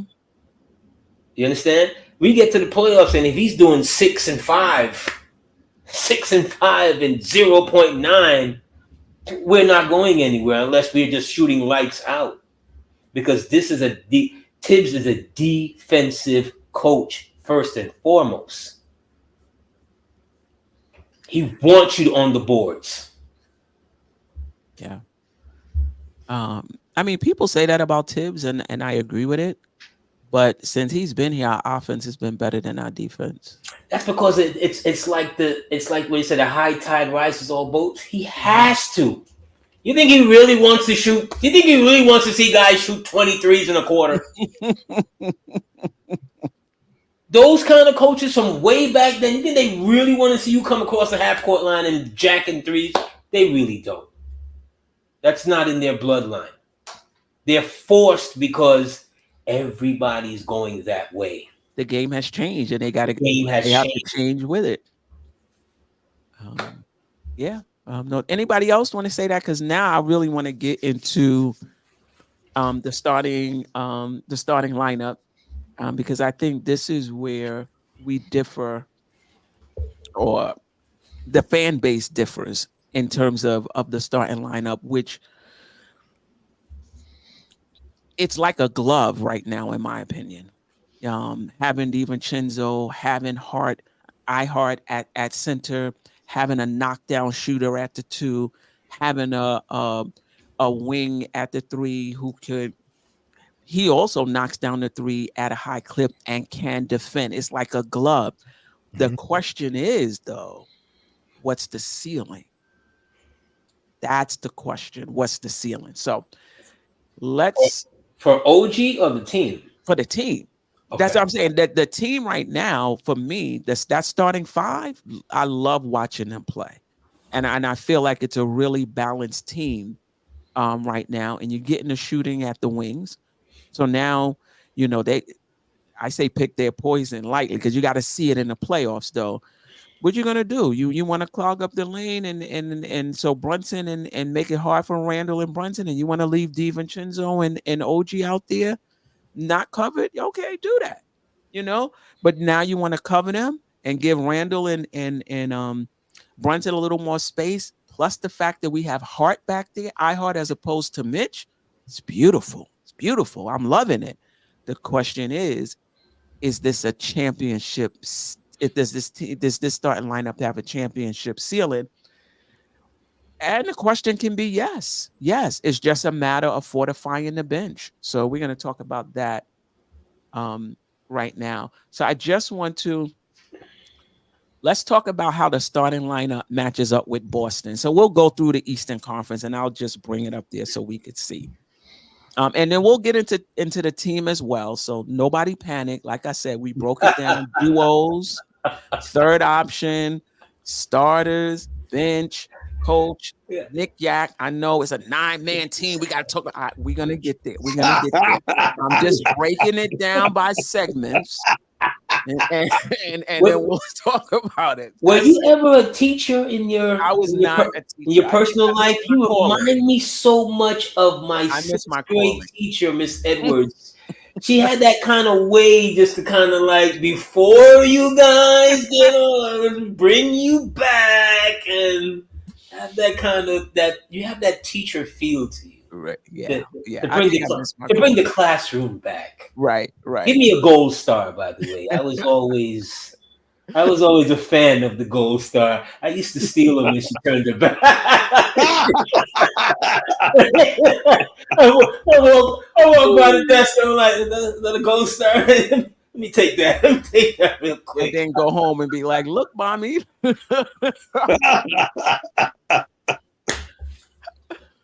Oh, boy. All right. So we all know who our starters are. I mean, I don't even know if this is even fair. Boston, to me, well, it's actually Boston's team. But that's starting lineup too. All right, let's Jerrell, just where does the Knicks, match up in your opinion? Well, so your question, can we beat, like, do we have a chance against them in a 7-game series? That's what your question? No, just on paper, where do you think, just from what you see, where do you think the Knicks starters? Because listen, this is what Geoff said, and I kind of agree with him. Mm-hmm. Everybody is putting a lot on this bench, but when you think about the championship contenders, it's that starting lineup. Yes, your bench needs to be adequate. Come in, whatever they can give you, great. But your starters, they got to do the bulk of the heavy lifting. Mm-hmm. In my opinion, I'm afraid of that. That's where I have my anxiety, and that's why I'm anxious. Like, there's some people who believe this starting unit has a championship ceiling, all you need to do is fortify the bench, and the Knicks can be championship contenders. Yeah, that's possible. Who do you got back there? You better have Murray. You better have Murray back there. Buddy Hield, Drummond like it gotta be. You gotta have it packed, in my opinion. If you're gonna be a championship contender with this starting lineup, that's just my opinion. Agree to disagree. But just where do you think, Jerrell? We'll start with you. Our starting lineup in Boston. And we're gonna do this quick because I want to go through. Oh, okay. Yeah, just match up or right there. Not so much. Not so much. Mainly because of probably KP and Hartenstein. I think that's a huge advantage for them, especially with his outside shooting. Their wings, Brown and Tatum. I mean, OG and Randle can hold their own. Like, no. No. I look at this five and I see one of the best starting fives, if not the best starting five in the whole NBA. So, yeah, we don't match up good with them. Not no 7-game series. And we're just talking about just the starting five and no bench. No, we'll get to the bench. We'll get to the team as a whole. I'm just curious, and because this is the team, the bench. Your starters do the heavy lifting. Mm-hmm. So yeah, I'll go quick. Yeah. Get somebody else on the screen and stuff for Boston for us. Yeah, if you want to compare us. Anybody else want to comment before we move to the? I'm sorry. Go ahead. I'm sorry. I was waiting for Jerrell to say, "Yeah, we match up well with Boston." I was like, wait. Rewind. Did you say you match up well with Boston? Because we can't. I mean, their starting lineup is way better than ours. Way better. I mean, guys, Jason Tatum, man. I mean, that kid is balling. He's like cold-blooded. And then Brown, he's nothing to mess with. KP when he's healthy, Then you have White. Listen. White is playing really well this season. He's playing very, very well. They're better than us at most positions. Now, what I will say about Boston when we get to them is that bench is something to be desired. But our bench is a little raggedy right now too. So, yeah. Our bench is work in progress right now. Yeah. Should we go through both of them at the same time? Yes. I was going to say if you could throw them both of them. Okay. We still know our own team, but optics. Yeah. Okay. And Jeff, this is the bench for them. Their bench is weak. Jeff, you on mute because you was talking, but you was on mute. Thanks, boss. No, I was going to say the thing that I am curious about though is one thing that I do want to kind of see is how we look against Boston with a big wing defender. That's not something that we had in any of our previous matchups. And so I think OG is our starting five is not as good as theirs. So first of all, let's get that out there. But I think that with OG in the lineup, I think that brings us closer. Just because he's someone you can put on a Tatum, and not that he's going to shut Tatum down completely, but he's going to make Tatum work for his buckets in a way that Quickly and Grimes and Barrett just couldn't. Because let's face it, OG's an all defensive performer, and he's very switchable, and so that's something that works to our advantage, and so I definitely say Boston starters are better than ours, but I think post-trade our starting lineup is closer now than it was before. Yeah. I think if we do have an edge, since we're talking about both of them at the same time, if we can get our bench together, hold on, get back to the banner. If we can get our bench together, they're going to have to play heavy minutes. They're going to have to play. I mean, you put in Horford, Cornette, Pritchard, Hauser, Steve. I missed somebody too. I think they have Brissett. Brissett. Brissett, who played for was it Phoenix or in Indiana? Hold on. On their team. I mean, he's not a huge upgrade. They got bench problems. Bottom line, they got a strong starting lineup. It's better than ours, no doubt about it.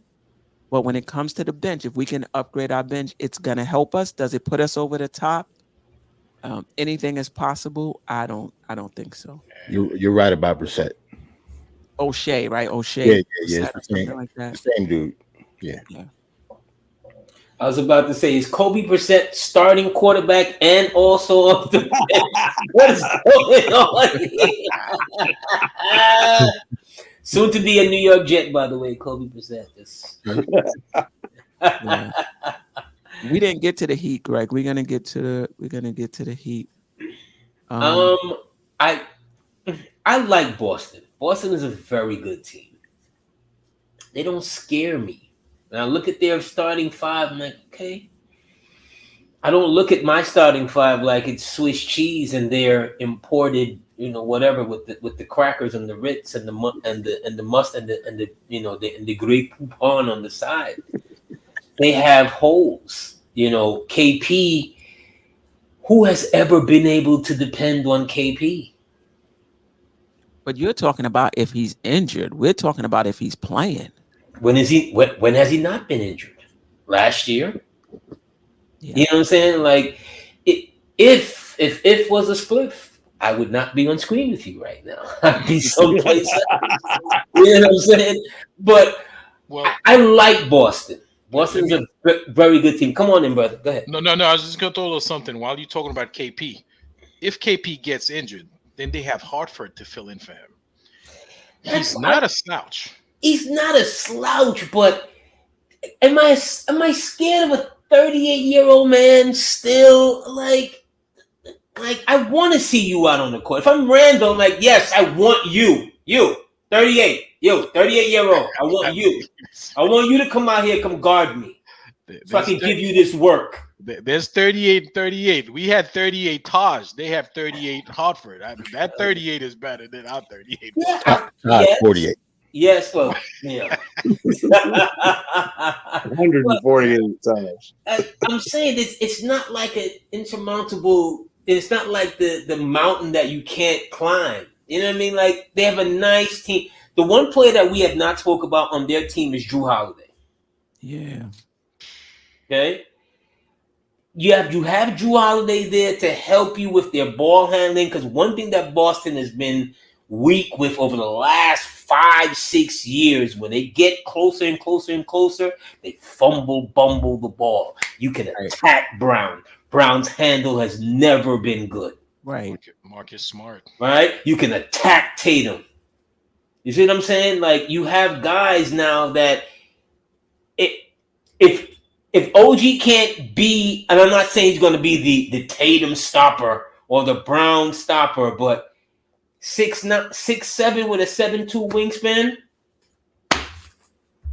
versus Hart 6'4" with 6'4" wingspan, it's a major difference. Drew Holiday has to now match up against Brunson. Okay, so I'm not my only anxiety moment is, I don't have to say it, it's Randle. Really and truly, that's where it needs. And if we're just looking at them, he's a 2-time All-NBA. When we talk about him, we always forget that. Why? Because it hasn't done us anything, him being 2-time NBA, when it really counts. But just player for player, matching up one of them, I'm not. Boston has to do it first before I give them that. Of course. I mean, of course. Yeah. Anybody else? In terms of, so we can put them together now, so that way we, just for time's sake, we don't have to come back around in terms of bench and starters. Yeah, I didn't really say anything about the bench, but yeah, they got experience with Al Horford over there, just like AJ said, and we don't have that experience. But I mean, I guess our bench is comparable to theirs. If that's the question. Well, now we're putting it together. So the question: Can the Knicks beat Boston as presently constructed? No, you can just move on. No. In the playoffs. Yeah, no. It's a no for me. So you wanted to go quick. It's a no. Jerrell, how you gonna make Superman and think that we can't do? I'm just saying, man. In a 7-game series, they got the best record in the NBA because they don't lose at home either. They're like 18 at the TD Waterhouse Price Center. I'm not calling it the Garden. Sorry. Yeah, the fake Garden. Yeah, they all the time at the fake Garden, man. Like, so they're tough. I actually think they're our toughest matchup. You said Waterhouse Price. That sounds like a bunch of lawyers. Waterhouse and Price. Yeah, I think I wouldn't be shocked, depending on what the Knicks do with their bench. I think if Boston stays healthy, I think they're a better team than we are. And in the playoffs, you really go down to 7, 8 anyway. Some coaches go to 7. You go to 7, 8 anyway, and your guys log a lot of minutes. So it's not going to be like now where you see teams make wholesale substitutions and we're like, that's not happening. These are the guys you're going to be dealing with for most of the game. So I don't think we're as good as Boston. But that bench is weak. It is. And if somebody get injured, if somebody gets in foul trouble, if anything goes wrong, they're working on the slimmest of margins. The Knicks might have a chance. Yeah, I guess with all these teams, I didn't mean cut you off, Steph. I'm sorry. Okay. For me, with all these teams, none of them are impossible to beat. Right. If that's the question. So yeah, we can beat anybody in a 7-game series. I'm just saying, are we going to? No. No, not this year. No. Anything you wanted to say about Boston? Yeah, I already did. Oh, you did? Okay. All right. I'm holding the line. I'm old enough to remember Patrick Ewing led a ragtag bunch of guys. Game 5 in old Boston Garden. Preach. And we took them. That is true. We took them after losing 26 straight games. We took them. How old was the that you took though? Those guys were really old by then. I don't care. You put on the uniform.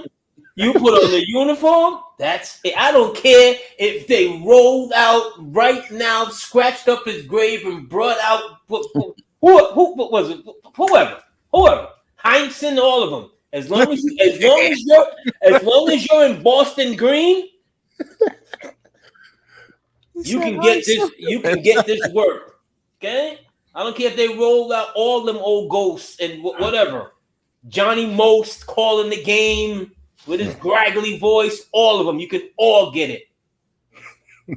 All right. So now we're doing teams now. This is the starting lineup for Milwaukee. Dame, Beasley, Middleton, Giannis, Lopez. This is the bench. Portis, Connaughton, Campaign, Beauchamp. Did I say that right? Yeah. Beauchamp. Yeah. Beauchamp. Beauchamp. Talk to me about the Knicks matching up with Milwaukee and whether or not we're there yet and what do we need to do to get there. That's the matchup I don't like. I don't like it either. Yeah, that's tough. They spread the floor. They got that.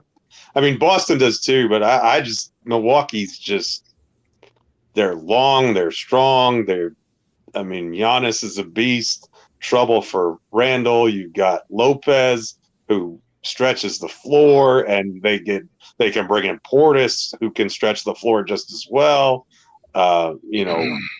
Dame is a nightmare to guard. I mean, that team is, I think, our worst matchup. I think that's an even worse matchup for us than Boston. And Boston is clearly a better team than we are. But I think Milwaukee is an even worse matchup. with Milwaukee, we should start an online petition to get Lopez to retire, man. That guy's a problem. Well, that's the so good thing. defensively too. With both Milwaukee and Boston, they both have centers that can shoot the three, and that's going to draw our, center out. And Mitch had problems, but I think Hartenstein had problems, also. I think that's the problem for all three of the teams that's ahead of us, because you got Embiid and Philly. Like they all have 5 that can shoot.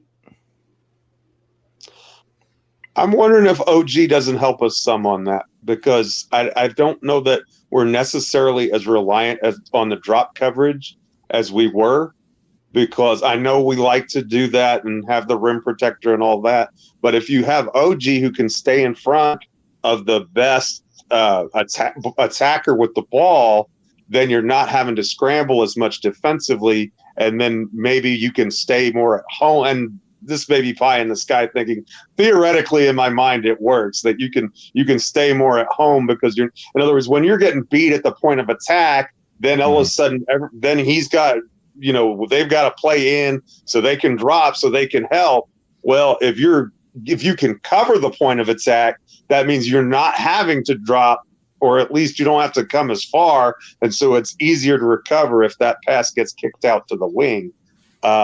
So I'm not saying it's going to be a be-all, cure-all, but I do think OG Anunoby does help mitigate some of the stretch five weakness that this team has had up to the point before OG got here. And I think we saw that in the Philadelphia game. I mean, Embiid didn't kill us from three for sure, and I thought Hartenstein actually played him pretty well in that game.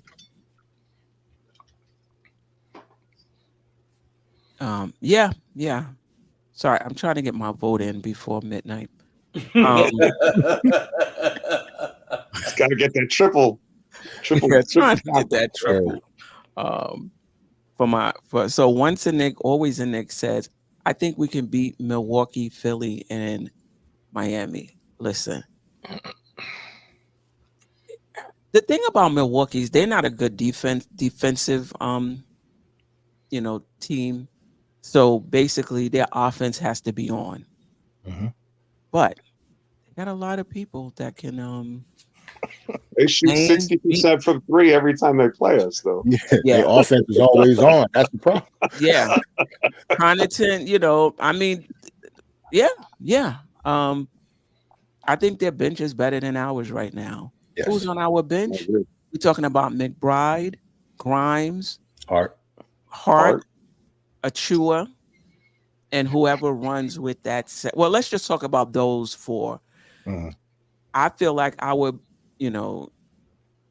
know people will point to Grimes is playing better right now, and he is. McBride is shooting well from three, and he is. So you got the defense. Now you're going to get the offense, and people are pretty excited about those two guys. But they're young. And this is who we would be counting on in our bench if we don't make an upgrade. So that's why our bench is very good, Steph. I really don't. I don't think our bench is very good. I think it's the weakest. I think our starters are fantastic. I think our bench is a big problem right now. Like Josh Hart's not a bad player, but I don't think our bench is very strong at all. I mean, it was strong when Quickly was there. I mean, Quickly was sixth man of the year. I mean, he really did a lot of things for us, and that's one thing when you make a 2-for-1 trade. I mean, Achua is not bringing into our lineup anything close to what Quickly was doing, and so from that standpoint, we definitely got weaker on our bench. I didn't think our bench was playing all that fantastic, even when Quickly was here. To be honest with you, I know in years past our bench was really strong, but especially since Hartenstein had to move up to the starting five, I just don't think our bench is a strength at all right now. I'm not saying they're necessarily bad players, but I'm much more confident in our starting five. I mean, you look at when our bench comes in the game, it doesn't matter which one of the players that you bring in, you keep in there from the starting unit, because we only play 9.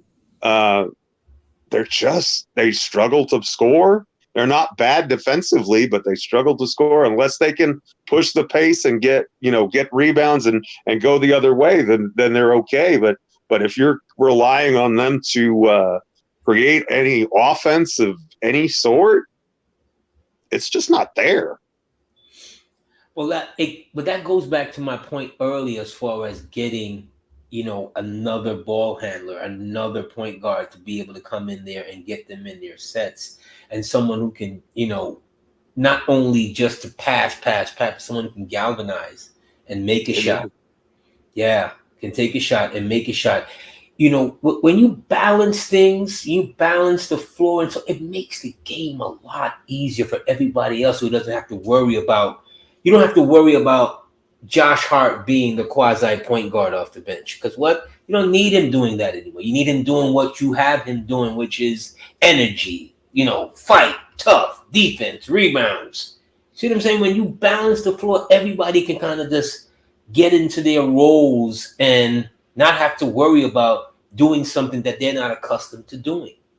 So it's up to management to make that, if not the big piece, then a little piece, which to me would be another ball handler, another person off the bench. Right. Tyrus Jones, Ajay wants. Something like that. You know what I mean? Like, yeah, something like that, but something. Right. Dwayne Dennis, don't get too frustrated, Dwayne. We on the same page. The game gets tougher in the playoffs, and size will play a factor. Anyone that thinks that we are good or that we don't need more is tripping or on drugs. We don't have enough, period. My question, Dwayne Dennis, is where do you feel the upgrade should come from? Maybe let me open up the phone line. Yeah, Dwayne Dennis. Open up the phone line. Where do you think the upgrade should come from? Do you think we need an upgrade to the starting unit? Do you think the starting unit is fine and we just need to fortify the bench? I should have put up a poll. Do we need to upgrade the starting lineup or just fortify the bench? I just let y'all know it's after 11 o'clock and Steph about to open up the phone line. This It on. This show. I just want to show this real quick. Philly has Maxey, Melton, Oubre, Harris, and Embiid. And off their bench, they have Batum, Reed, Pat Bev, Morris Sr., Mo Bamba, and House. I think I spelled his name wrong. Philly actually is deeper than I thought they were. Mm-hmm. Actually, when everybody is healthy, because right now Batum and Reed is starting. I think Reed is starting because Embiid is out. We don't know who Maxey is going to be in the playoffs. First time in this position. Also, remember, I don't like us against Philly. In the playoffs, who plays 10 people? That's what I'm trying to say. Right. It's a rarity. Tibbs is not playing 10 people in the playoffs. No, he's not even playing 10 now. I'm about to say. I think it's going to go down to 8. It's going to go down to 8. I said by the second round, it's going to go down to 8. It's going to go down to 8 players. And it's who you trust. That is insane to me. That's it's who you trust, and also you want your best players getting as many minutes as they can handle. Yeah. Hold on. If your best players are playing 33, let's say they're playing 28 to 33 minutes per game, that's madness. Your minutes are supposed to go up in the playoffs, not down. It's not a shared system in the playoffs. It's the low-hanging fruit.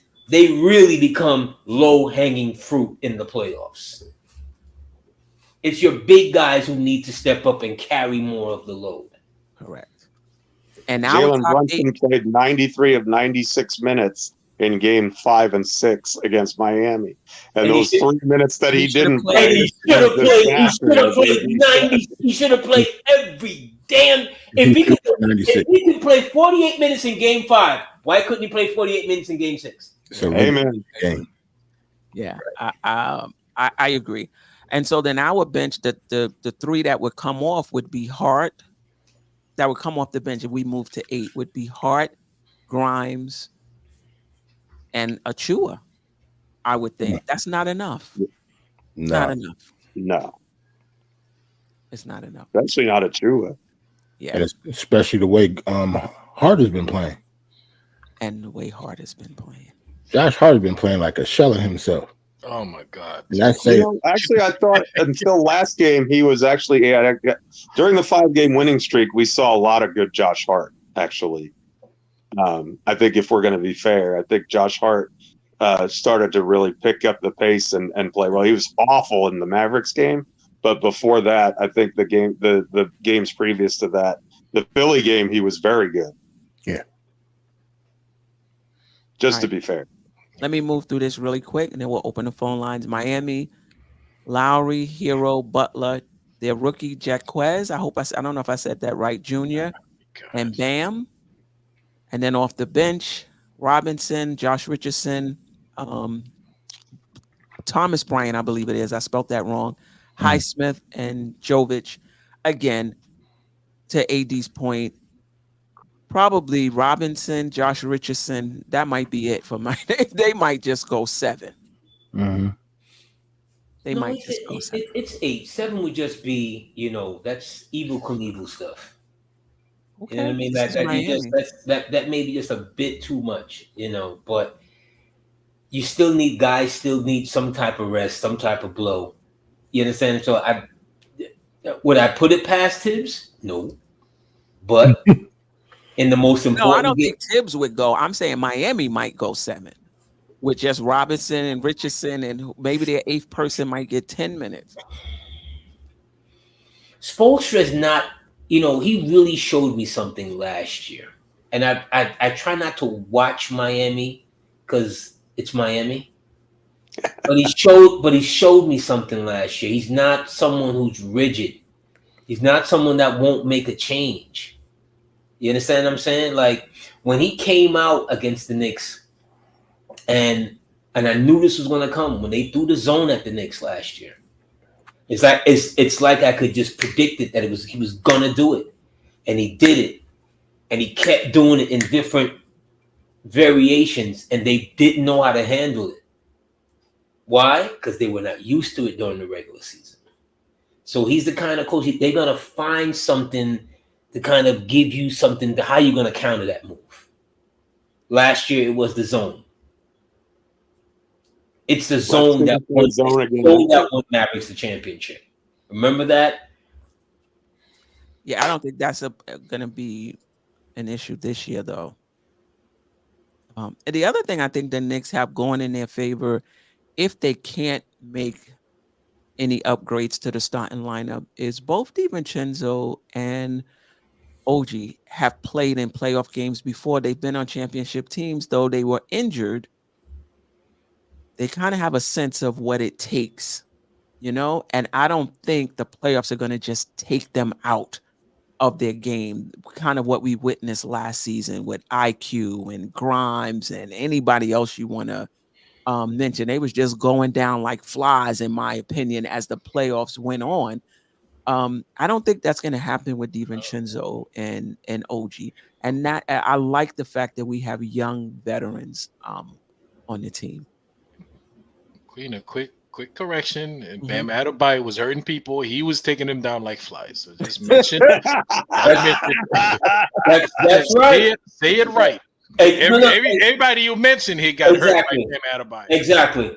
Because that's his job. He was the enforcer. That was his job. Wow. Well, he to did test to test your mettle, and he did that to the best of his ability. Who's going to do that for the Knicks? Yeah. All right. Cleveland has let me get their starters. Garland, Donovan Mitchell, Strus, Mobley, and Jarrett Jack. I like Jarrett Allen. Jarrett Allen. I don't know why. I was about to say, did Jared Jack make a late comeback? Maybe like point guard, Steph, but come on. Yeah, Jared Allen. On paper, it's one thing. And their bench is Levert, Niang, typo there, who played for Philly, I believe it was last season. Tristan Thompson, who got to be about 68.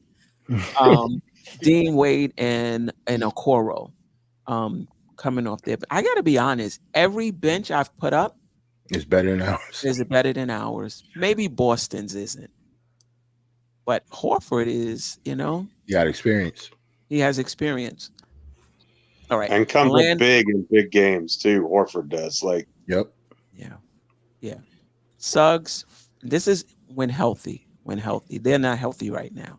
Suggs, Fultz, Wagner, Banchero, Wendell Carter Jr. Off the bench. Their rookie. Oh, I put Anthony Black. But Cole Anthony and Anthony Black.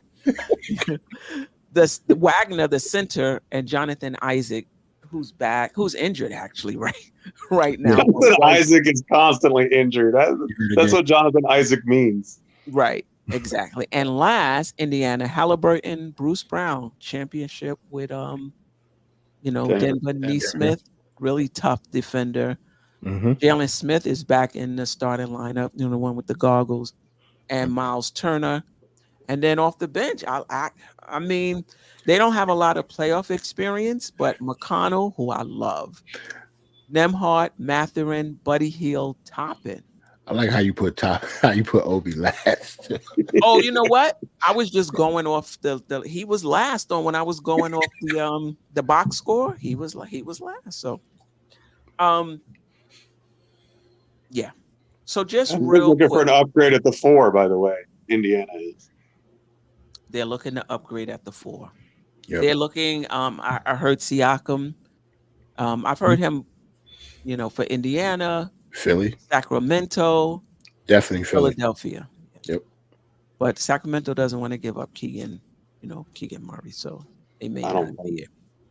Yeah. So I'm going to ask this question of the panel, and then I'm going to open the phone lines. Do you think the Knicks need an upgrade in that starting lineup, or we just need to upgrade the bench to become championship contenders? Geoff? Yes.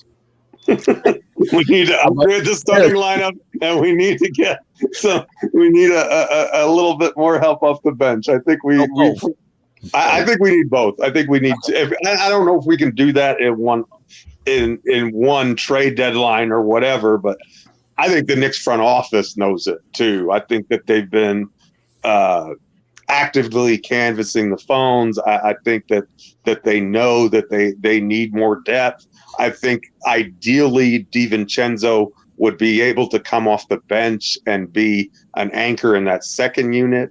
I think that if we could upgrade at the 2 spot, Mitchell Robinson, if he comes back later in the season as a backup 5, I think helps us quite a bit. I think that helps us quite a bit.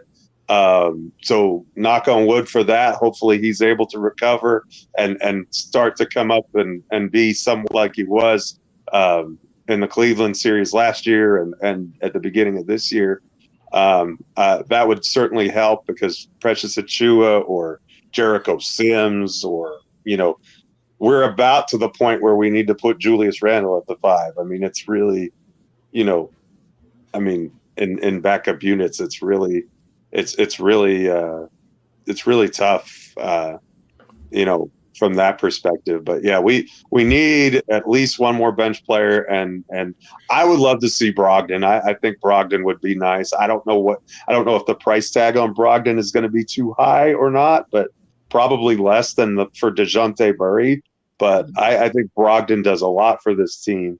And the thing I like about Brogdon also is if you acquire him, he's the kind of player that you could send out in a bigger trade and teams feel like they're getting an asset, right? It's not just a salary filler guy. It's a guy who can come in and be productive. He's not a star, but he's a guy who can definitely come in and be part of that a trade package. And you feel like, okay, we're good. Because we don't have just a ton of players to really put in a trade right now with having dealt quickly and Barrett together, right? Most of what we have to trade is either salary filler like Fournier and draft picks because, you know, we signed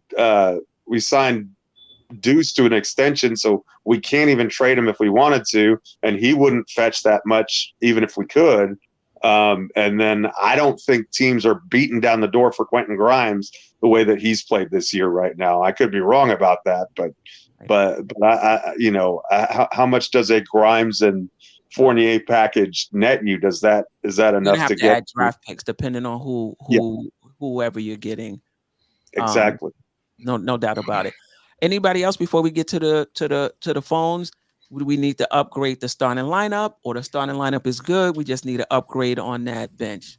AD, Let me throw a name out there for the bench, just because you know I'm AD. What about Alec Burks?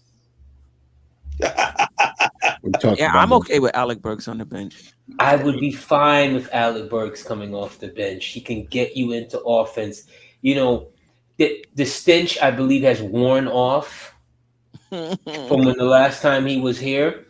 Not that he was a bad player, but you know, Tibbs is kind of like that, you know, that person that has that chef that has a favorite knife, and he's gonna use that butter knife to try and cut the big slice of ham when you know damn well you need something else, right? But because it worked before, because he cut the butter with it, you think you can cut the ham.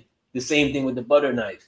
I've always liked Alec Burks. It was one of the pieces that when this regime came in, when they got him for, I think, was it $6 million as a free agent. It was one of the prudent moves that management did at that time, but just he was asked to do too much, cast in a role that he wasn't fit for in a long-term range. Alec Burks coming off the bench in that point guard / shooting guard. Alec Burks can shoot, can hit free throws, you know, can defend. Queen. Yeah. Did you just send AD a text say bring up Alec Burks? Bring up. No. You saw her, right? You saw her Twitter. It's not like she did. I think she did. I'm okay with Burks in this role. I was texting Ajay about it a few nights ago. So. Yep. He said no for the same reason you said, AD, that he would take minutes away, but there's nobody to take minutes away from now. All our young guys are gone. Now it's just about playing your best players. Tibbs wouldn't know when to stop with Burks. He gets fourth quarter buckets though. Yeah. No, he's good. He's a good player. Hold on. Shout out to Paris Duggar. iHeart has had a great run, but we need Mitch back. Yeah, I hear you. Go ahead, Jerrell. I was just going to say, I actually wanted to talk about that real quick, just because Geoff had brought it up about Mitch coming back.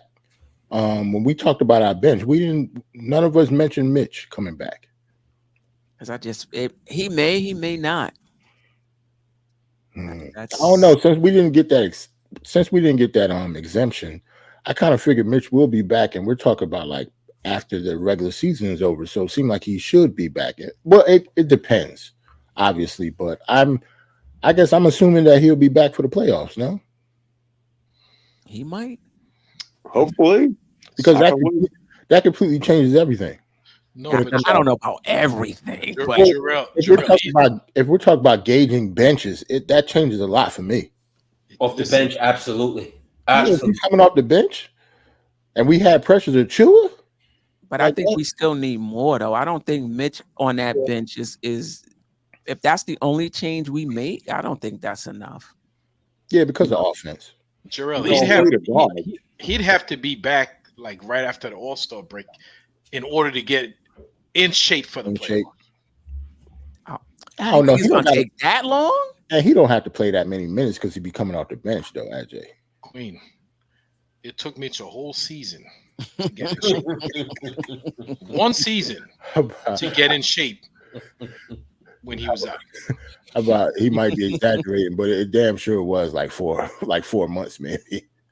So, but I think that's a major get if Mitch can come back. Right. Yes. Yes. It is. But I need y'all to answer my question. What's the question? AD, we need to upgrade in the starting unit to become championship contenders. We just need to upgrade the bench. The starting unit has that ceiling. Oh boy. I think we do, but it's upgrade in the starting unit, but it's not this season. It's not going to happen this season. So it's more so a focus on to the bench, because let's be honest. Management made a choice between RJ and Randle. They chose Randle. So who's the eye on now? It's on Randle.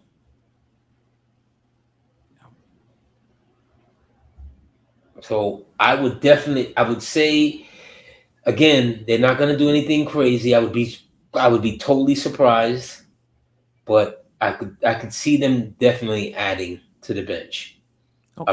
A piece or two. All right. So we need both, but you don't think they're going to do anything with the starting lineup. You think it's just this year's just going to be the bench. Okay. I think it's just going to be the bench. Yes.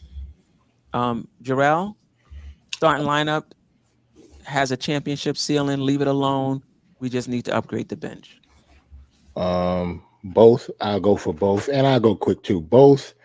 And plus, if we do upgrade the starting lineup, that means Dante DiVincenzo goes to the bench. So that'll automatically upgrade our bench also. So Mitch comes back, then suddenly the bench becomes a strength again. Right. Don't get Keith Turner tight putting DiVincenzo on the bench. I'm just saying, well, I guess it depends on what that move is. The upgrade will have to be an upgrade. Let's just say that. If it's not an upgrade, then Dante DiVincenzo will not come off the bench. For somebody like Brogdon, yes, he can head our bench up. But say if we get a DeMar DeRozan, then Dante DiVincenzo is coming off the bench. Right. Yes. Keith, I need you to answer this question for me. We don't need both. So in your opinion, and Keith, you've been the one for the past few years, and we've pretty much been on the same page. Championship. You've been saying that since I've been creating content for the Knicks. Keith, call in. So yes. So right now you're saying we don't need both. So do you finally feel that the Knicks starting unit is championship contending caliber? And we just need to work on their bench? Let me know. I'm going to open the phone lines too after I go around this panel. I want you to call in. I hope he Jeff, calls in. real quick. Did you finish, Jerrell? No, yeah, I'm good. Jeff? I went first. You said both, definitely. right? Yeah. Ajay? I'll say real quick, both. Let's open up the phone lines. We need to upgrade both. And don't ask me who, how, where, why. Yeah, I just know we need yeah, I don't know all that, right? I don't know all that. AJ wants Alec Burks. That's what I heard. All right. So let's I think we need both. However, depending on the level of upgrades in that second unit, you could get away with this starting unit, but that bench better be Right. It better be Jim Blaze. Like, well, in a way, if you upgrading the starting unit, the only spot you're upgrading really is the 2 spot, right? Mm-hmm. And you're sending DiVincenzo on the bench. That's automatic upgrade to the bench, no? Yeah. One will upgrade the other. I mean, you could upgrade the 5 position too. It's going to be hard to get an upgrade at the 5 position. The 5 position is so de-emphasized in the league right now. Like, unless you're going to get Embiid or the Joker or whatever, like. Unless you're going to get the centers that we're going to play against in playoffs. Yeah, they're not available. They're not available. What, Embiid isn't being traded here anymore? When did that conversation stop? You know what? Not during the season. That's an off-season conversation. Philly's got to flame out in the playoffs again before that becomes a reality. Yeah. So the phone lines is open for those who want to weigh in on whether or not the Knicks should, the starting lineup is great. Just upgrade the bench. I don't know. You use that term "great" so loosely, What? Steph. What? Great is that's kind of loose. Like What did I just say? you said the starting lineup is great. Oh, did I say that? Yes, you did. Oh, you use that great. You throw around the word "great" a little too loosely for me, right? yeah. Good. No, I don't believe it's great. I was a little distracted. Okay. Steve Turner, you're not answering my question. I know you're at work. The question is, is the starting unit a championship ceiling unit? I know you like OG and Don playing together. I like rice and beans. Do you think this is a championship ceiling starting unit, and all we need to do is upgrade the bench? Let me know. Let me know. Any other comments? Nah. Knowing Keith, long as RJ not here, he good. He probably think we are a contender now. Listen, speaking of RJ Badge, shout out to the RJ watch going on in the chat, like how many points he's scoring tonight and all that good stuff. Yeah, I seen that stuff. I don't even care. I don't even pay attention to them no more. They still holding on to that, man. Listen, RJ, go on. When the New York fan base creates a hive, it's a hive for life. Right. No doubt. Yeah, we still got some Frank Nitty fans up in here. It's better than Social Security. Good God, man! Like, let it go. Some people want Knox back. I heard some people want Kevin Knox back. He'll help our bench. Some people want Burks back. Want who back? We will take Alec Burks back. Oh, that's the one we will take back. I would take Burks back because I think he could play the 1 and the 2. He's not afraid, and he could hit big shots in big moments, and you're gonna need that off the bench. So if we can get Burks, it wouldn't cost a lot. I think that would be an upgrade for that second unit. I feel very uncomfortable going into the second unit, going into the playoffs with McBride and Grimes. Right. Very uncomfortable. Burks would not be terrible. Yeah, I mean, I feel with young players, you don't want to put them in a position where you're counting on them. You want to put them in a position where if they come and they give you something, that's gravy. But you don't want to be counting on them. Denver with Brown, their rookie, he had some big moments for them, but they weren't counting on him. Right. But here's the thing, though, Steph. The two guys that you mentioned for the Knicks, Grimes and McBride, they're 3-year guys now. You understand? Yeah. If they went out and gave McBride a nice little contract, why? Just because they like him, or they felt like he's good, or they felt like he can be a part of this situation. If they don't feel like that, then they should be on the phone for Burks or whoever.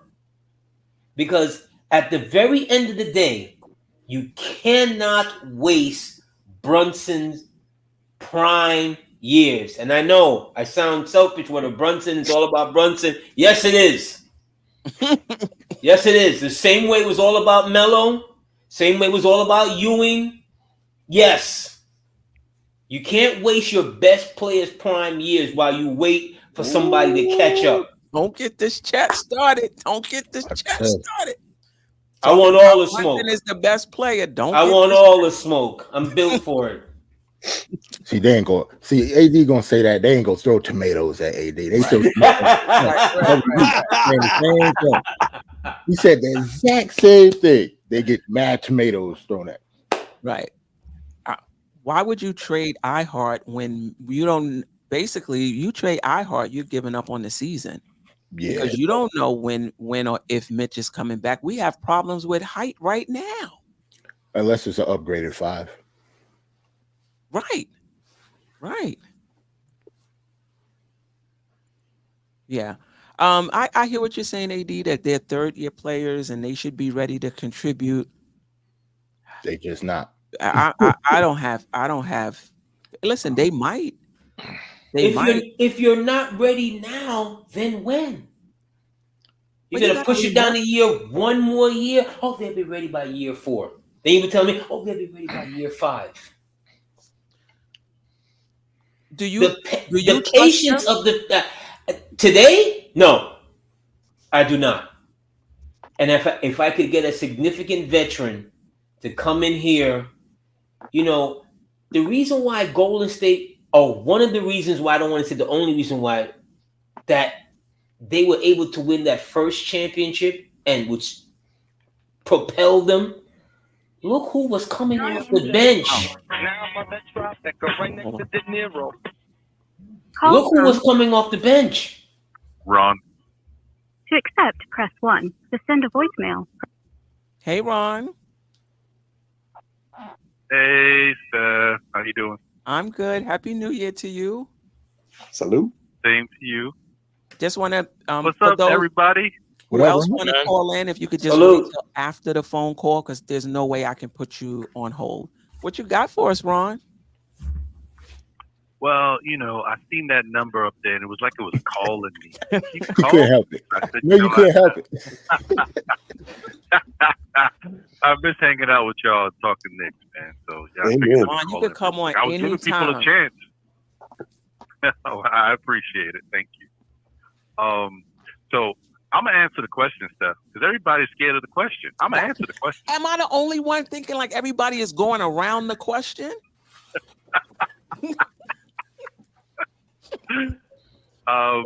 See the just done. Right. I think with the addition of OG Anunoby, I think the starters are good. I think the starters have enough. Okay. To make that championship run. Okay. But I don't think that our bench is right. I think our bench is very suspect, and I think that lineup that Tibbs threw out there, which was fantastic to watch the other day, the all defensive lineup, just showed you that we need another piece, another scoring option out there that can get buckets.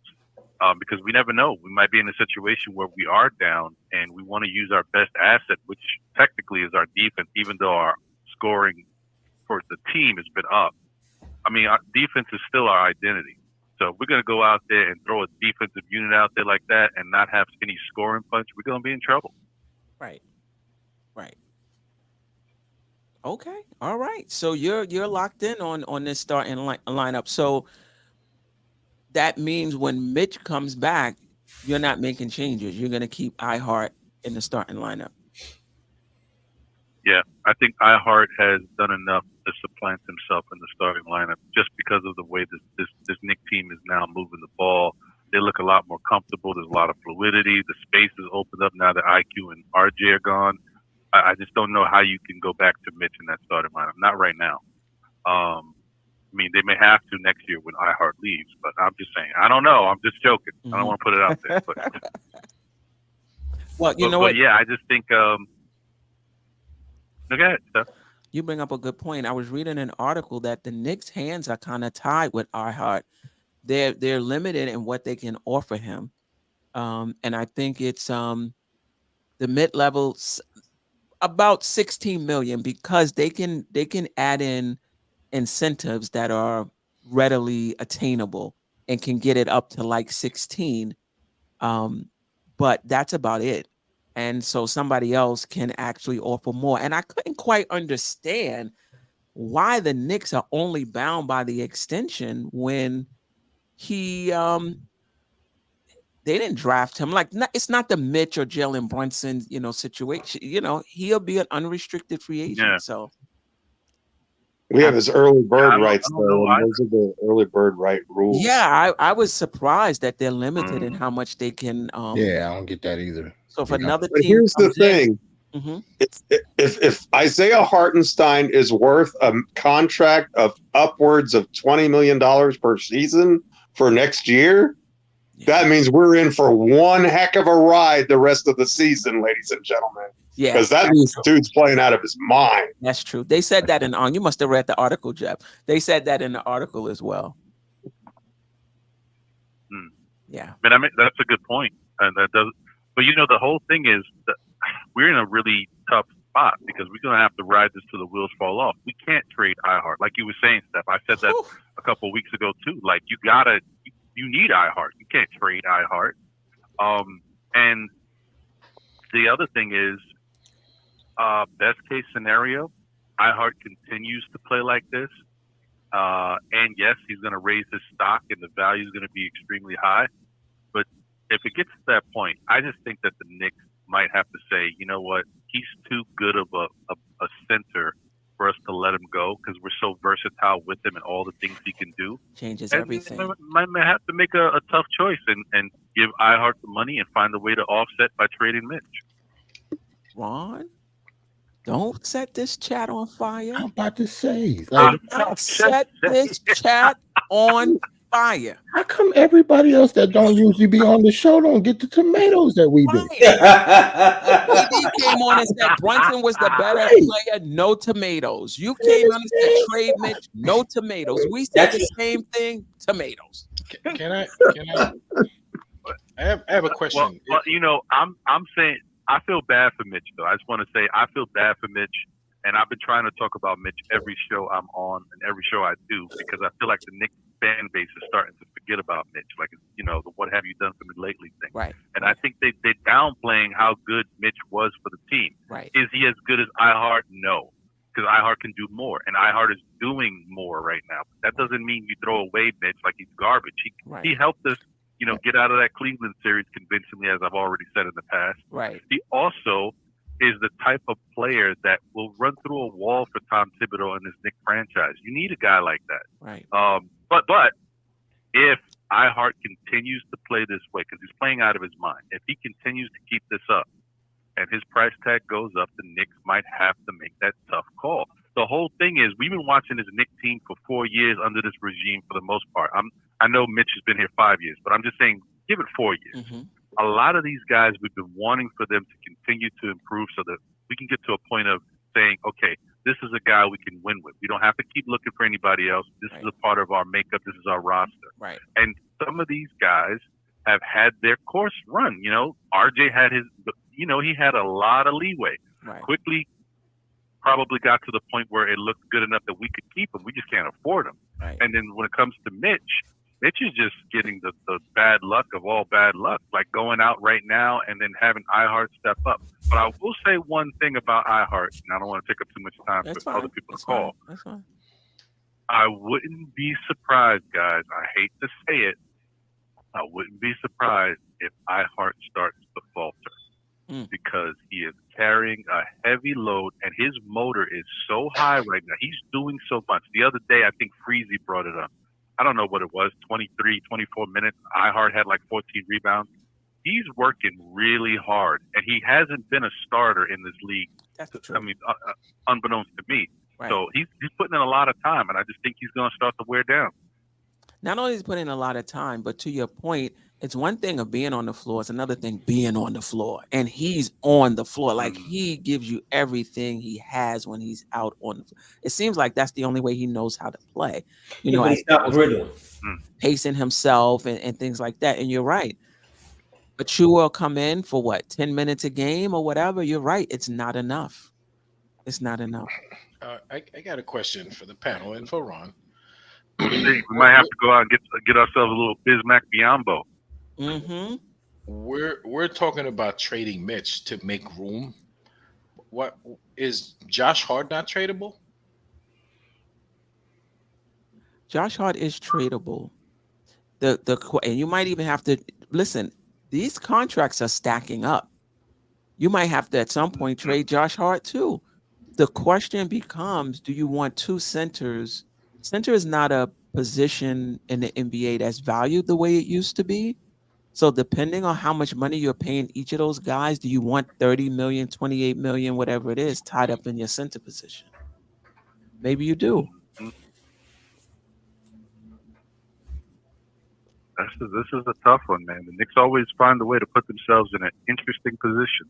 And even like with what was just, being said about Josh Hart, is he somebody you might have to trade? You might. Yeah. And DiVincenzo has kind of made Josh Hart, a little bit of the, afterthought, because DiVincenzo is just as aggressive and he's offensively better than Josh Hart, but he gives us some of that defense too. So, and did we sign him to such a high amount that it's going to be difficult to move him? The way that he's playing. Absolutely. No, I don't think but see, his value is not necessarily in just the points. You're right. I think a lot of times when we analyze, I don't want to say criticize, I want to say analyze. When we analyze Josh Hart, we don't look at the winning plays that he does. Like, you have to have somebody that's willing to get on the floor and scrap. You have to have somebody that wants to go in the middle and get a tough rebound. When you're 6'4" and you're able to get rebounds over 6'7", 6'8", 6'9", 6'10", 6'11", 7 feet. What? Is that an accident? No. That's his mentality. We look at this guy sometimes because he's not the same combustible when he first got to the team and he was shooting 60% from three. Hello, that was not sustainable for nobody. And we want to equate that with the contract. Again, this is about the Brunsons and the players that fit around him. Not anybody else. The Brunsons, man. That's father and son. Well, I mean, with Hart, I guess we all have to just love Hart for who he is. He's Mrs. Garrett, he's Blair, he's Tootie. He's the facts of life. You take the good, you take the bad. Like, you gotta take it all with Josh Hart. Easy, Ron. Some of them young kids don't know what you're talking about here, bro. They don't know what you talk about, Rob. What up, Tootie? I think that's the first time Tootie been mentioned on this show. Or Mrs. Garrett. Congratulations. It's definitely under 11 o'clock. After 11, it gets crazy. I think on that note, that's my exit. I can't follow that up. Appreciate you, Ron. I don't know if any of us can follow that up. I just want to let everybody know you're on tomorrow. Your show every Saturday. Know the Ledge. Is it still at 11? From it is at 11:30, depending on if I get my breakfast in time. If not, sometimes it's 11:45. But yeah, 11:30 tomorrow, every Saturday. Notice he only says the start time because it might end like 8 p.m. or whatever. He just tells you when it starts, and then you're on your own. So I think he'll be done before then. It's funny you say that, Ajay. I had the show the other day. It was like about 3.5 hours, and somebody was like, "Could you go up until tip off?" I'm like, "Hell no!"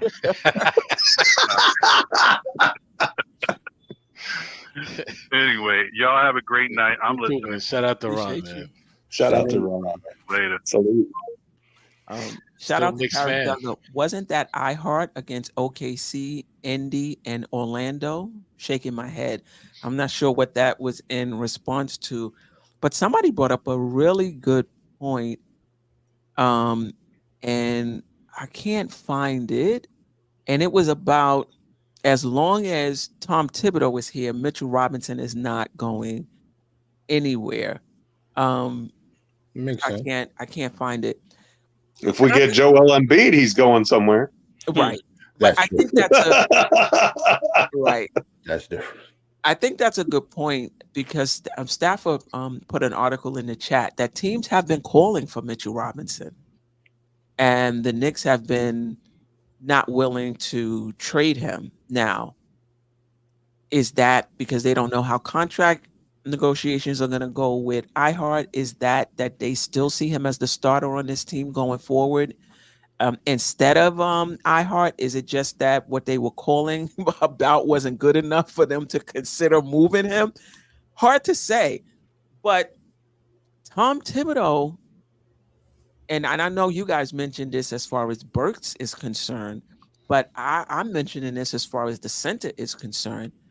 Tom Thibodeau and this Linus blanket, like, Like, to me, I feel like Mitch had to get injured for Tom Thibodeau to see what an NBA offense looks like.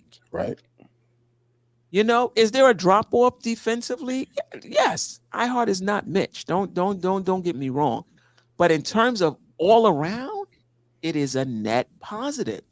And so I'm saying, you see this every night, game in and game out, and they're calling you about trading Mitch. What's the holdup? Like, what do you guys? Is it that you just value him? You see him when he comes back, you're gonna go right back to what you used to doing? Like, yeah, but he still hasn't.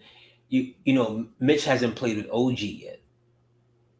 You know, I can imagine they could be looking at it like, okay, that's our perfect lineup, or you know, him being in the fold, we can throw OG sometimes at the 4. We got Mitch at the 5. We can slide about it. 3. You know, your defensive, you know, pieces and options becomes that much wider with him. So the Knicks are never going to just get up and go, you're gone. Right. It's going to always go down to the very, very, very, very, very end before they make that maneuver. So I'm not surprised that they wouldn't just move Mitch, and you shouldn't just move. I'm not the biggest Mitch fan, right? Because you're not available, right? But that doesn't mean you just cast him off for nothing. Oh no, of course. No, or not nothing, but because iHeart has stepped up the second year in a row. You know, they had a good thing going. That twin monster, that center combination was very good. Mitch gives you something that iHeart doesn't necessarily give you consistently. Mitch is a absolute whirlwind force on the offensive glass. No doubt about it. So let me ask you this then. Would you pay both of them, have both of them on your roster, even if that meant that you couldn't do something at another position on your bench? No, you're not going to be able to do that. You're really not. You're really not going to be able to pay two. The only thing which is cool is that they didn't break the bank for Mitch. See, I don't know who Mitch's agent was. I thought they really got a hometown deal with Mitch's agent. For me, well, he was injury prone and he wasn't the player. He was always good defensively, but he took it up a notch this year. He did take it up a notch this year, but see, for me as an agent, you know, and I don't know how other people feel, how panel feels and so forth, but Rudy Gobert got $200 million a few years ago. Okay, I'm going into contract negotiations. We're starting from there, and then we're going to eventually go down and down and down and down and down. But you can't tell me that Rudy Gobert is $140 million better than Mitch. Not a player that they have watched the last two teams in the playoffs have to take him off the floor because of the matchup problems in the playoffs. And we're going to have to do the same thing with Mitch. But I will say this, AD, when you're comparing Mitch and AD and Gobert with the contract, don't compare this year's Mitch. Compare the Mitch who was at the negotiation table. Was it a year or 2 years ago? That was the player, not this player right here. Yeah, but still, was he $140 million better than Mitch? I'll give you another comparison. How about Mitch and DeAndre Ayton? DeAndre Ayton got paid like way more than I think he was worth. That's Portland's problem. Yeah, that's not Portland's problem. Yeah. Okay, Paris Duggan, that's the same with Mitch. It's not any different. But I hear you. I don't consider myself, Sherwin, a Mitch hater. You could probably be a Mitch delusional lover. If you're looking at this team right now, and you're going to tell me that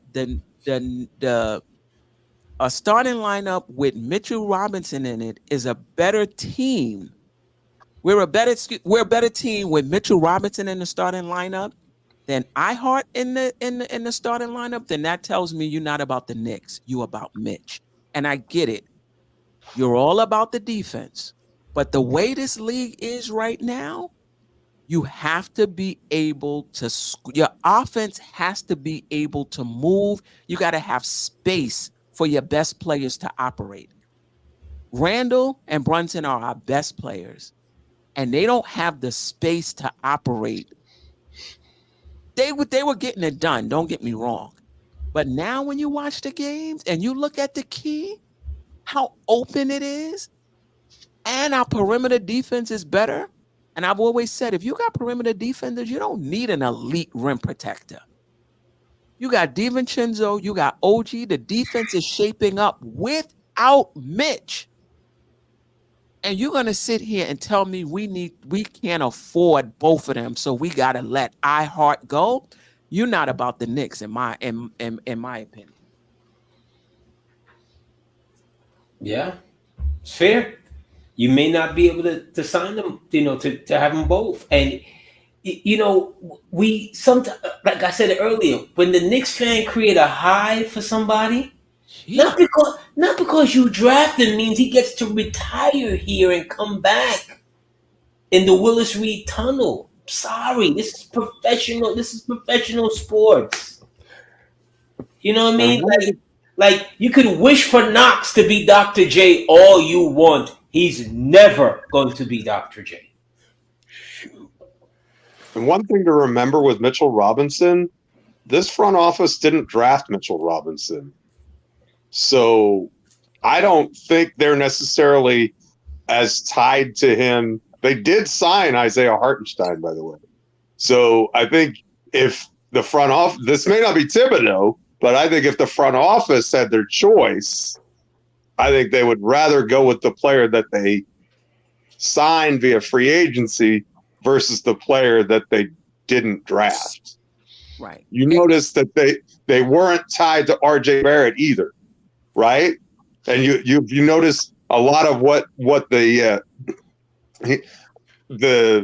when the news about the Spida Mitchell possible trade happened, who were the names in that deal? You had Mitchell Robinson, RJ Barrett, and Quentin Grimes, right? Or some combination similar to that. But Barrett and Robinson were in those initial discussions until Robinson signed his extension, or his contract, rather. Right. But what I'm saying is, so front offices generally have more tie to players that they bring in.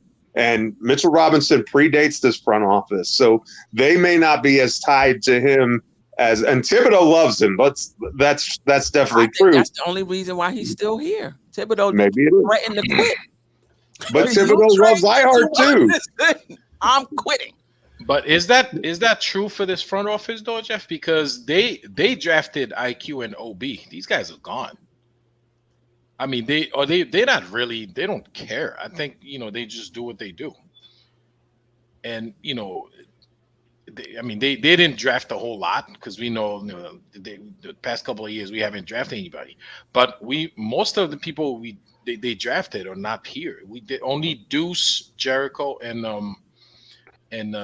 Quentin Grimes are here, right? And everybody else.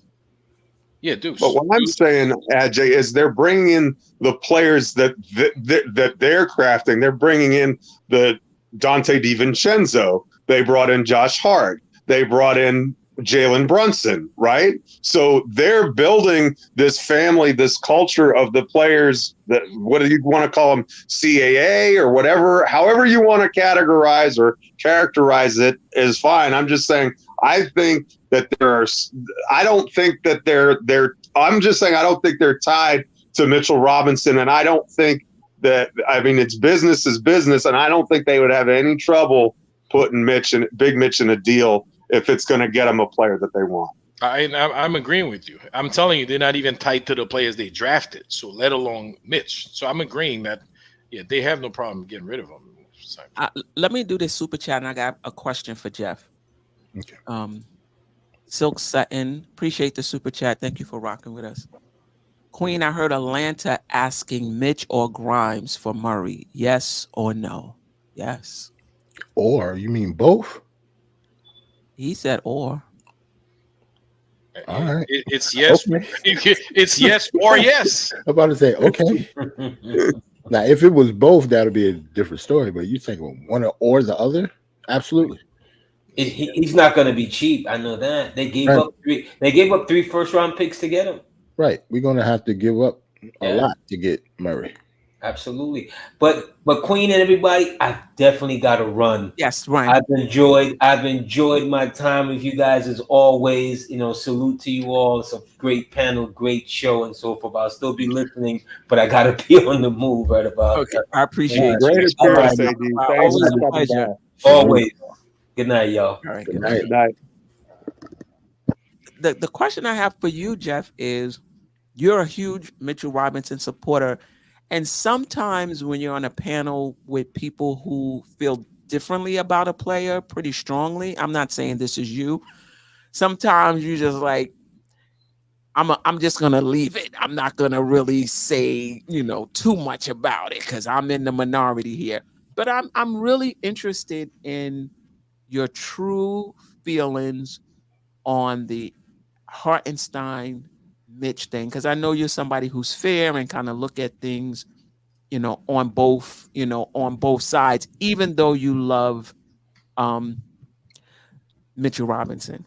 So just like, what's your take? Like, do you think? Yeah, go ahead. So, I think I love Mitchell Robinson as a player, but you can't deny that his availability is an issue at this point. And we don't even talk about that, right? Availability is huge, and I don't think Isaiah Hartenstein has missed a single game in a Knick uniform, not one. And so you have to do what's best for the franchise. And so if I'm going to look at this objectively, I have to take a look. I love Mitchell Robinson. If there was a world where they could both be here and we could afford it under the salary cap and they could be the center duo that brings us to a championship, I'm all for that. That would be amazing, right? But I want to see this team win a championship in my lifetime. So if that means Mitchell Robinson got to go, I love you, brother. Have a great career. I'll send you a postcard. I mean, if that makes me not a true Mitchell Robinson fan, I don't think it does. But I will say this in his defense, though. I think that if you do put him in a lineup with OG Anunoby, I think the defense would be absolutely incredible. Like I think that would be one of the best defensive lineups in the league, if not the best defensive lineup in the league. And I think it gives you a lot of flexibility with what you can do with those other positions. You could even play Evan Fournier.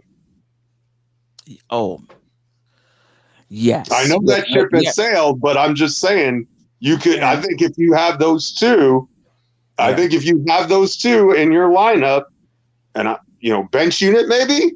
Yeah. I think you could play Fournier and have his secondary scoring, and it wouldn't kill you because the defense of those two and maybe a Josh Hart thrown in there as well would be so strong that you could actually afford that.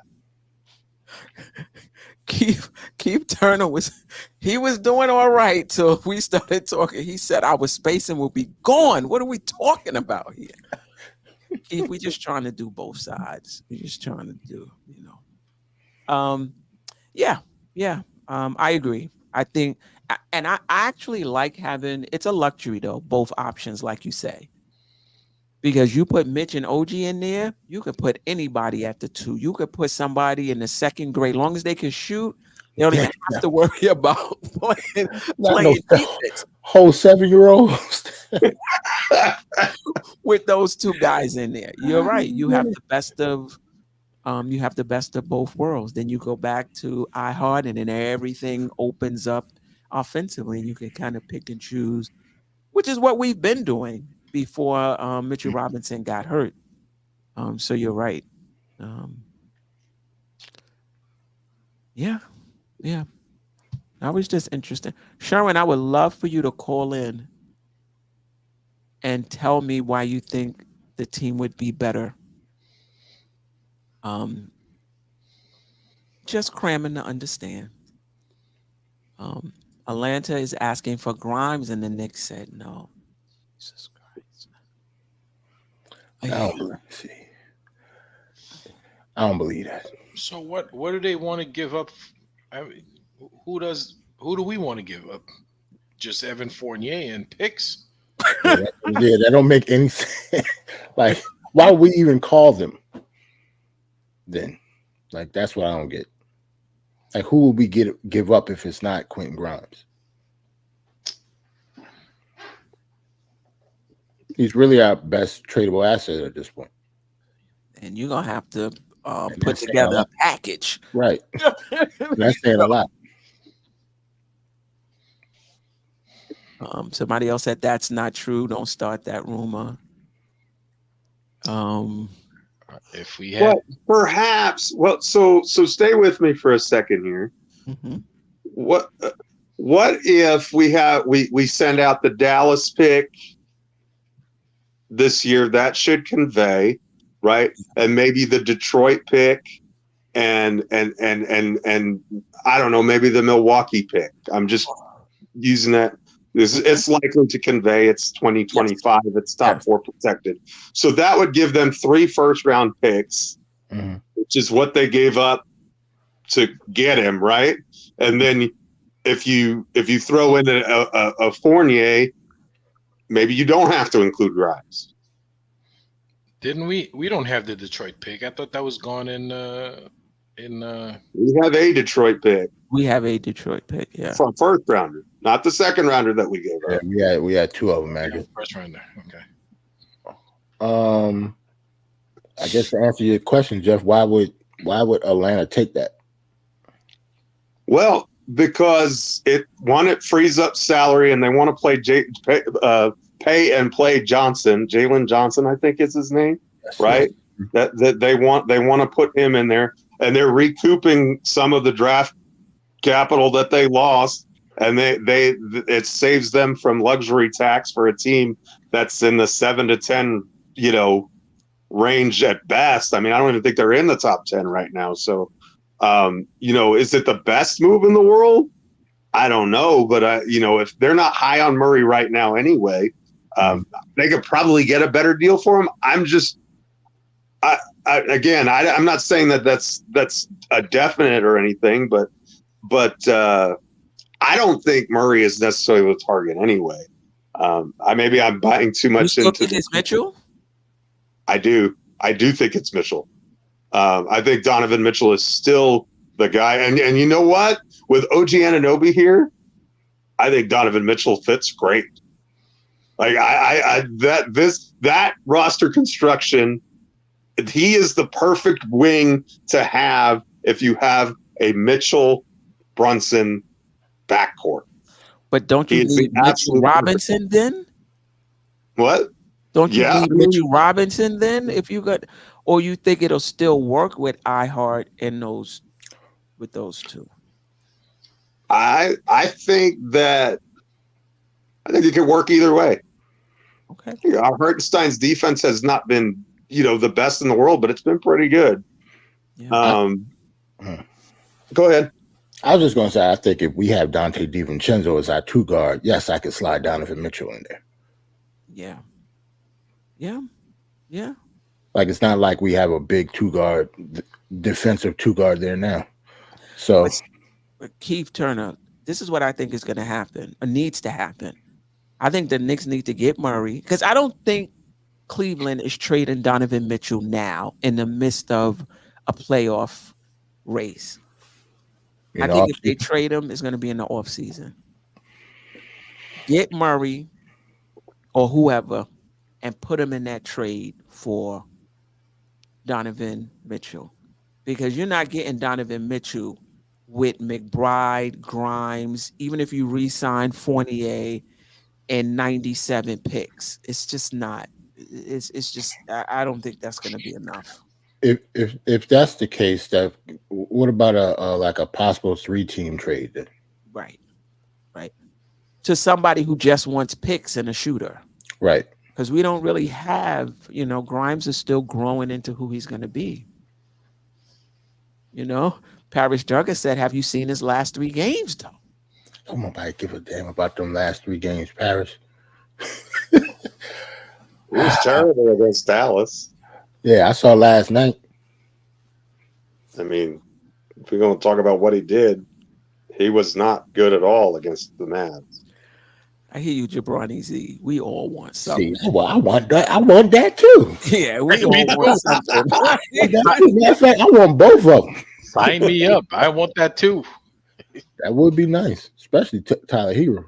Yeah, we're going to have to trade for somebody, a 3-team trade, or trade for somebody that we can flip for Murray. Somebody has it. Murray to the Cavs. Okay. I see. Spider to the Knicks. Evan Grimes, 3 first-round picks to Atlanta. Okay, I see. So Atlanta, Cleveland, and New York. Wait, hold on. But he said it's only 1 first-round pick to the Cavs. But they get Murray too. So they flipping Donovan Mitchell for Murray and a first rounder? They're not doing that. You gotta give up more than that. Yeah. Another pick swaps from the Knicks.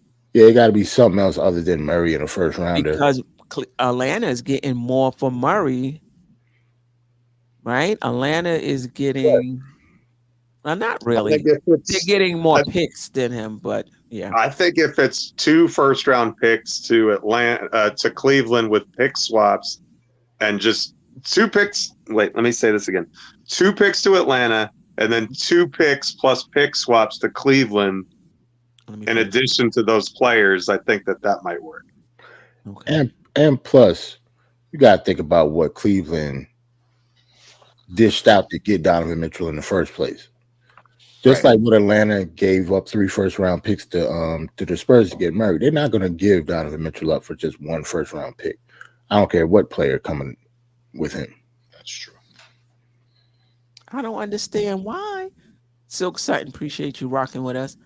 Atlanta wants to cut payroll. I'm hearing Capella and Murray for Fournier, Mitch, and Grimes is too big a move mid-season for the Knicks. Why? Mitch isn't playing. Fournier isn't playing. And Grimes sometimes plays and he's not playing. No, I'm playing. I'm being funny. Shout out to Grimes. He's in his development. He's doing his thing. I think we just expected too much from him too soon. 2 years of NBA game experience, though he's been in the league 2 years. Well, you do have to admit, though, how we've been doing business in the past up to this point, especially with this front office, for us to trade 4 rotational players, that is unheard of. That's not our front office MO at all. So I get what he's saying. Like if we did that, that means we traded away 4 rotation players.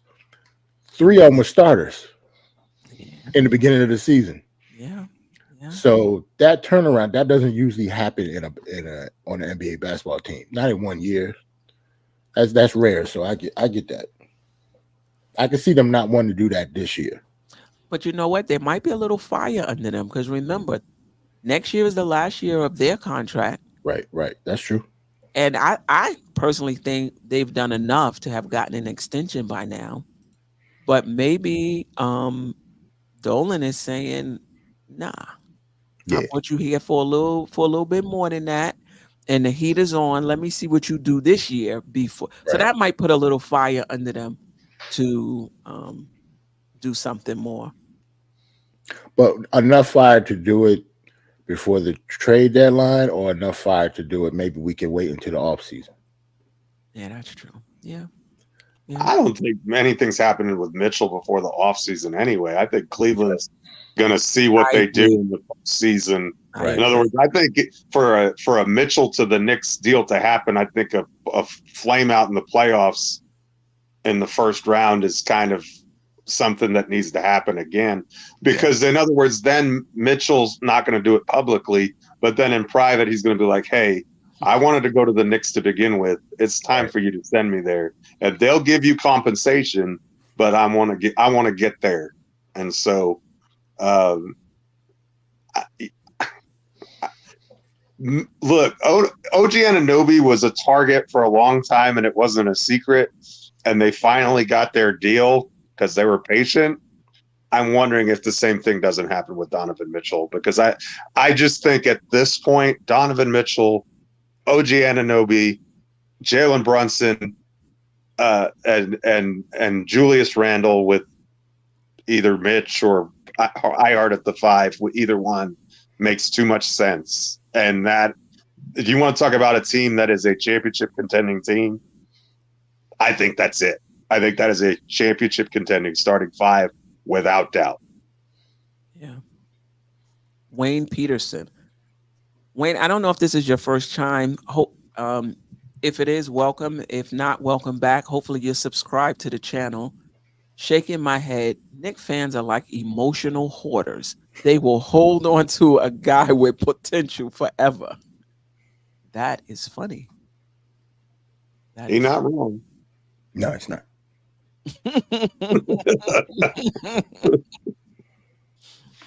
Yeah, building blocks. Yeah, that's what we was just saying. I don't think they're going to trade him in season either. We have nothing to offer Cleveland that they would want. I agree.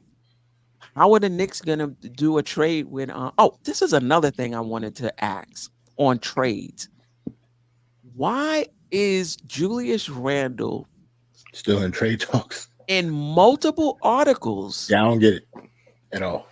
That the Knicks, either the Knicks are looking to move him. I don't know, looking to move him, but about moving him this season, about seeing how he'll do in, wait until the offseason to make a decision on an extension and whether they'll move him. First, when I read one article, I'm like, all right, come on. Clickbait, right? Like, but I'm seeing it multiple times. Is it where there's smoke, there's fire? Is the front office not particularly sold on Randle at this point? I mean, is it a money issue? Like they feeling like, can we max out both of these guys? Or do you think, like you guys are saying, this is just clickbait? I actually think it's clickbait. I don't think that they're getting any of this information from the team. So I think it's just something, to get Knicks fans going. Because that's all it really takes to get us going. That's why we're talking about it right now. It's after midnight. And we're talking about Julius Randle getting traded. Yeah. For somebody that good on a team that's this good, that's actually winning, that makes absolutely no sense to trade him right now. Unless it's trading for somebody that's way better than him. Right. And it's not that many players that's way better than him, whether you like it or not. Hey, Jerrell, they don't want to hear it, man. Julius Randle is one of the best players in the league right now. They don't want to hear it. Yeah, he had 32, 6, and 5, but he didn't have a good game. Get him off my team. Yeah. Come on, folks. Yeah. I was just I didn't get it. I saw something else today as well. Yeah, me too. I was like, really? Yep. Well, here's the thing, though. If you're gonna trade Julius Randle, unless I guess you could play OG at the 4, I suppose, but I mean, he's one of the best power forwards in the league. So if you're going to trade him, you're going to have to get somebody back who's a pretty good 4, I would imagine. Right. Unless you're getting another wing and plan to slide OG up to the 4. But he would have to be a big-time shot creator. I mean, because you're going to miss that gravity that Julius causes problems for defenses. I mean, defenses, even when he's not on, defenses have to game plan for him. And he draws double teams, and he does a lot of things. For all of his flaws, and he has them, plenty of them, he's probably the top 3 offensive player at his position in the league. Yeah. Yeah. Somebody said they want Cat. Paris Duggar, why playoff Randle is their real fear? Who is he? I really wish. I mean, Paris, you do have a point. I really wish he wasn't injured last year in the Right. playoffs, because I think that would have really helped the front office be a bit more solidified in whatever they think about Randle. But they'll know this by the end of this playoffs. You know, the playoff this year, they'll know. I actually don't think it's the playoff Oh angle. no? Nah, because if you trade for him, who you trading for him that does well in the playoffs? Yeah. Why would they be available? Yeah. Yeah. Like the people Paul that George hasn't been great in the playoffs. I mean, right. I'm not that they would trade him for Paul George. I'm just Right. saying. It seems like most of the people that want to trade Julius Randle just wants to trade Julius Randle. They never talk about who they trade him for, what player can come in here and actually, what player that actually played well in the playoffs to take his place, that can take his place. So they don't really want to trade him. They just want to get rid of him. Yes, that's two different things. Get rid of him. They just want to get rid of him. Yeah. Randle doesn't compliment Brunson at all. Really? What game are they Yeah, watching? they both had over 30 last night. Like, I know we lost, but I think they compliment I do. well. What game are we watching? Yeah, I do. Now I know when we was talking about RJ and Randle. That's different. Yeah. It's completely different. Yeah, they like oil and We see that. We see that with both players. You see that I think that's one of the reasons why Barrett's played so well in Toronto. Is he's not sharing the floor with Julius Randle. They operate in the same spaces, right? And so it's difficult, especially when you have a player like Brunson, who also likes to operate in those spaces, all left-handed. And so neither one of them particularly a good three-point shooter. Barrett is definitely worse than Randle in that regard, in my opinion. And so anyway, he's a worse finisher than Randle, so I don't blame the Knicks for sticking with Randle, even if he's a little bit older. I mean, Randle's just a better player, and even as well as RJ has played, I don't think RJ's ever going to be as good as Julius, and I don't think that's a hot take. It's not tonight because RJ bombed out tonight. He ain't doing. There was an RJ watch going on in the chat, man. RJ, I think he's like 1 or 2 for 9 or something like that over there. He does that sometimes, but he's fine. Did you see what Melo said about him? Yep. Oh, So yeah, he's bland. And did he also say that RJ demanded the ball? You know, OG won't demand the ball because Melo, he in the spirit of Brunson and Randle. He like, good. They finally got rid of somebody else so they can have more shots. That's what he thinking. He like, I feel y'all. You can, now you got somebody who is chill, and whenever y'all pass it to him, he gonna be all right with that. He was like, Barrett demanded the ball. But he said it's no disrespect. It's just a matter of fit. Like, it's just a matter of fit. Like, him and Randle do the exact same things. They're not going to fit it well. Yeah. Somebody mentioned, I want to say Jerry Fitz, and that was a very long time ago, a few minutes ago, mentioned that Tibbs making a mistake by not playing Precious Achiuwa more minutes. I kind of agree. I think he should use Precious more as a backup, as a good backup for Julius Randle. Instead of playing Julius Randle all those minutes, because he's got Julius Randle playing a lot of minutes. I mean, yeah, he's strong, but he's gonna be. He's putting a lot on him. How many minutes is he playing? He's playing a little more, I know, since Barrett and IQ hasn't been there. It seemed like instead of 34, he's playing like 36. I feel like Julius is playing a lot. And plus, if you, I don't know, who's going to be the backup 5 then?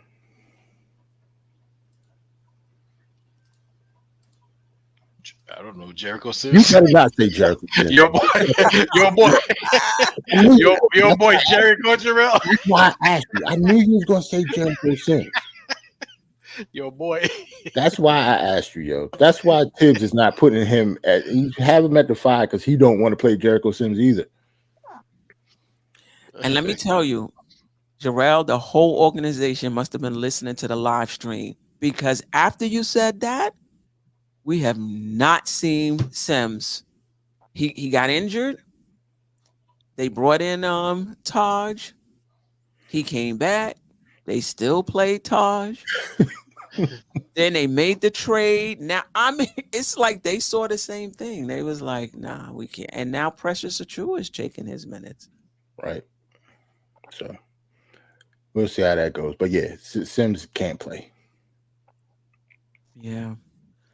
Somebody asked me about Jaden Ivey. I'm okay with Jaden Ivey. I just feel like the Knicks are out of the business of bringing in young players, in my opinion. I think the Knicks have to get older, and they're trending in that direction of just getting some older vet type players. And I'm not talking about 34, 25, 26, 29, people have just been in the league. Ivy is going to take some time to develop. Yeah, I don't see Detroit giving up on him that quick either. I don't either. Yeah. If Detroit's going to get rid of players, it's going to be Bogey or Burks, maybe both. Those would be the kind of players that they're not.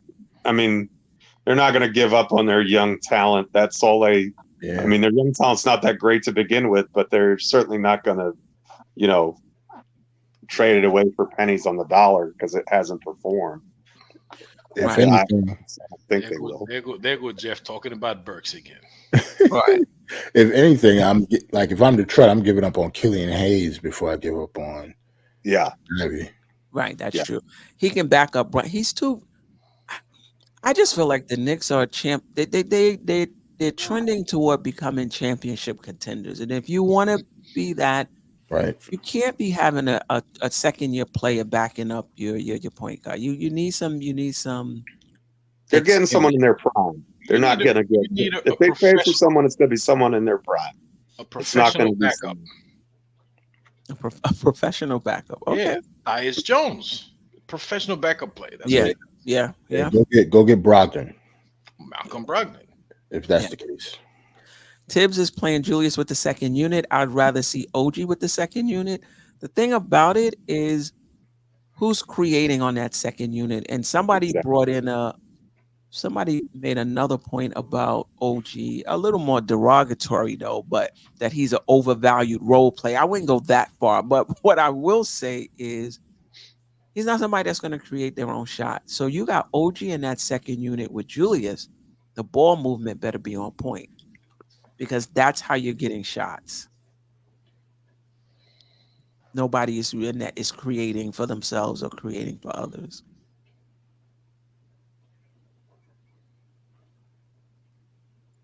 Yeah, I'm not arguing with you. I'm not arguing. All right, any last words? We done went over 3. Oh my God, Friday night.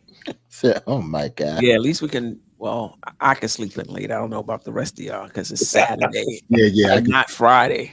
Real quick though, I saw Pudge put up a nice point too. Tyus Jones actually played for Tibbs. I don't think any of us thought about that. He played for him in Minnesota, I remember. I didn't realize that. Like, we brought up his name, but we don't know his relationship with Tibbs. He might not even want to come here. Never know. Mm-hmm. Tibbs is known to rub, some players the wrong way. So you never know. Or he might be all for it. He might love him. Yeah, he might be all for it.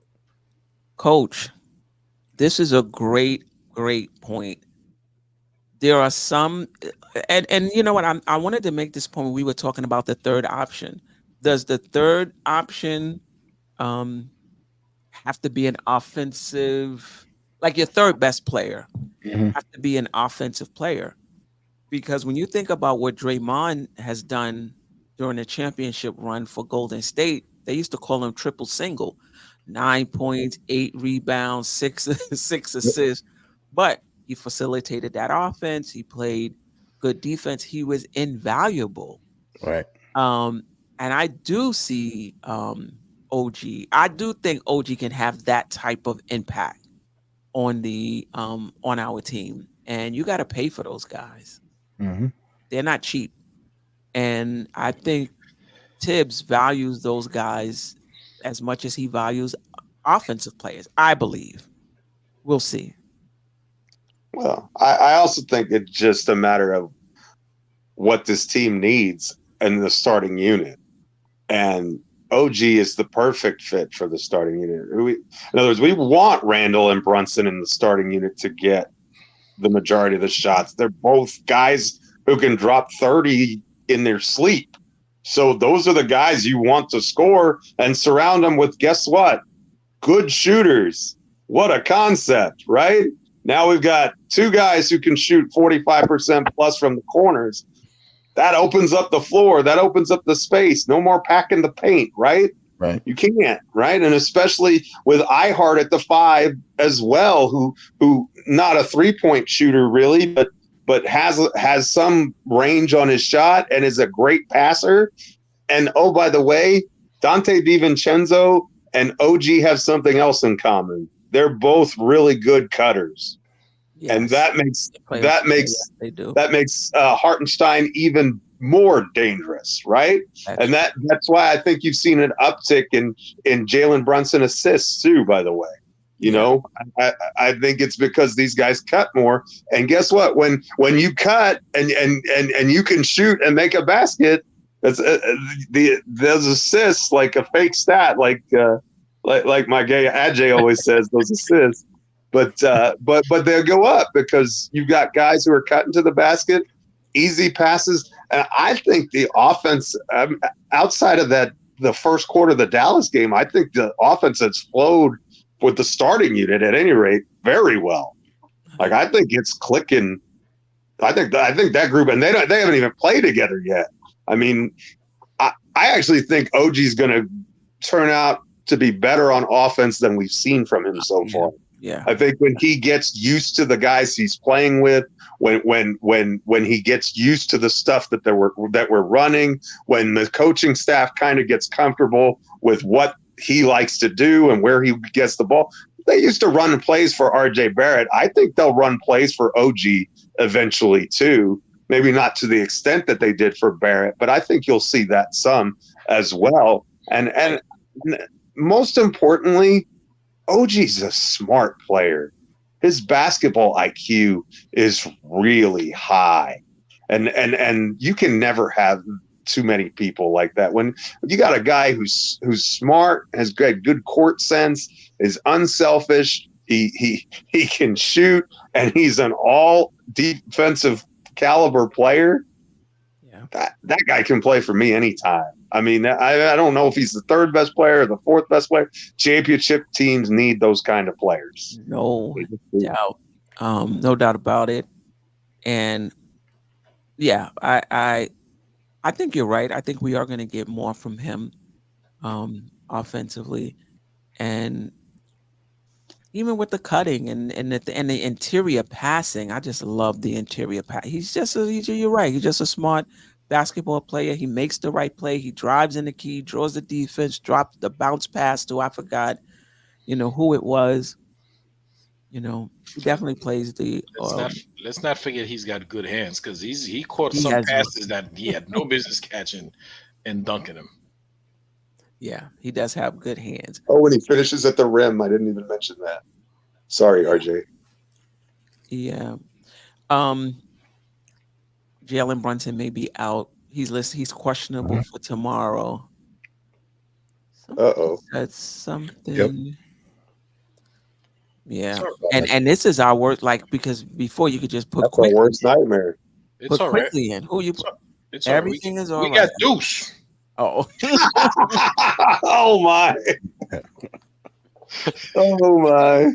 Oh, okay. So we don't need a bench quality creator. We need a real player. Yeah, we've been screaming Murray's name for about 3 weeks now. We'll see.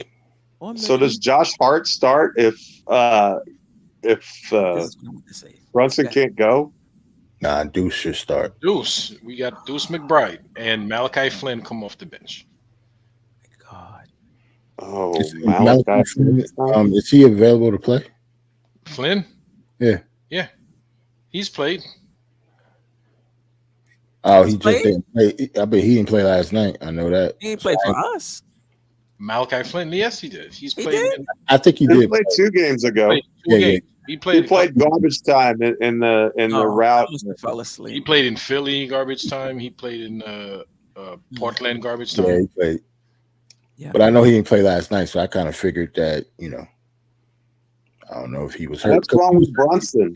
Why is he not playing? I think they said a strained calf or something, was it? Oh man. He said, hold on, What did he say? I'm reading the comment on the screen. Why would that take away the spacing? I think we may be thinking of the Murray in San Antonio. They're shooting almost 40% from 3. Yeah. On 6 shots a game. And he'll come here, it'll be up to 8. But yeah, I think the Murray from San Antonio wasn't a good 3-point shooter, and I don't even think he took a lot of 3-pointers back then. Mm-mm. But things have changed. The coolest 718. He's taken 6 a game, and he's shooting about 39% from 3. So I don't think the spacing.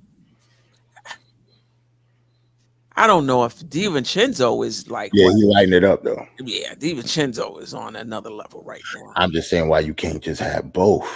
I don't. Yeah, he would. Yeah, I don't know why just because DiVincenzo is shooting the lights out, we can't get Murray too.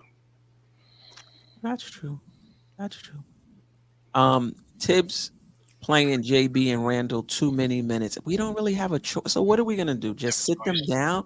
We're short right now. I'm sure the Knicks are trying to. That is get exactly something. where we're talking about. That you have to upgrade either the starting lineup, the bench.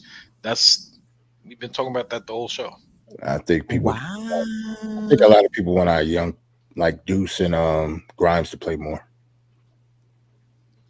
Jeremy Nussbaum. And listen, we always say you guys hit the like button, and we want you to hit the like button. I think we're like 158. I definitely appreciate the support. Nice. But also, if you haven't already subscribed to the channel, I know there's sometimes you'll come by and watch a live show and not subscribe. Subscribe to the channel. That helps as well.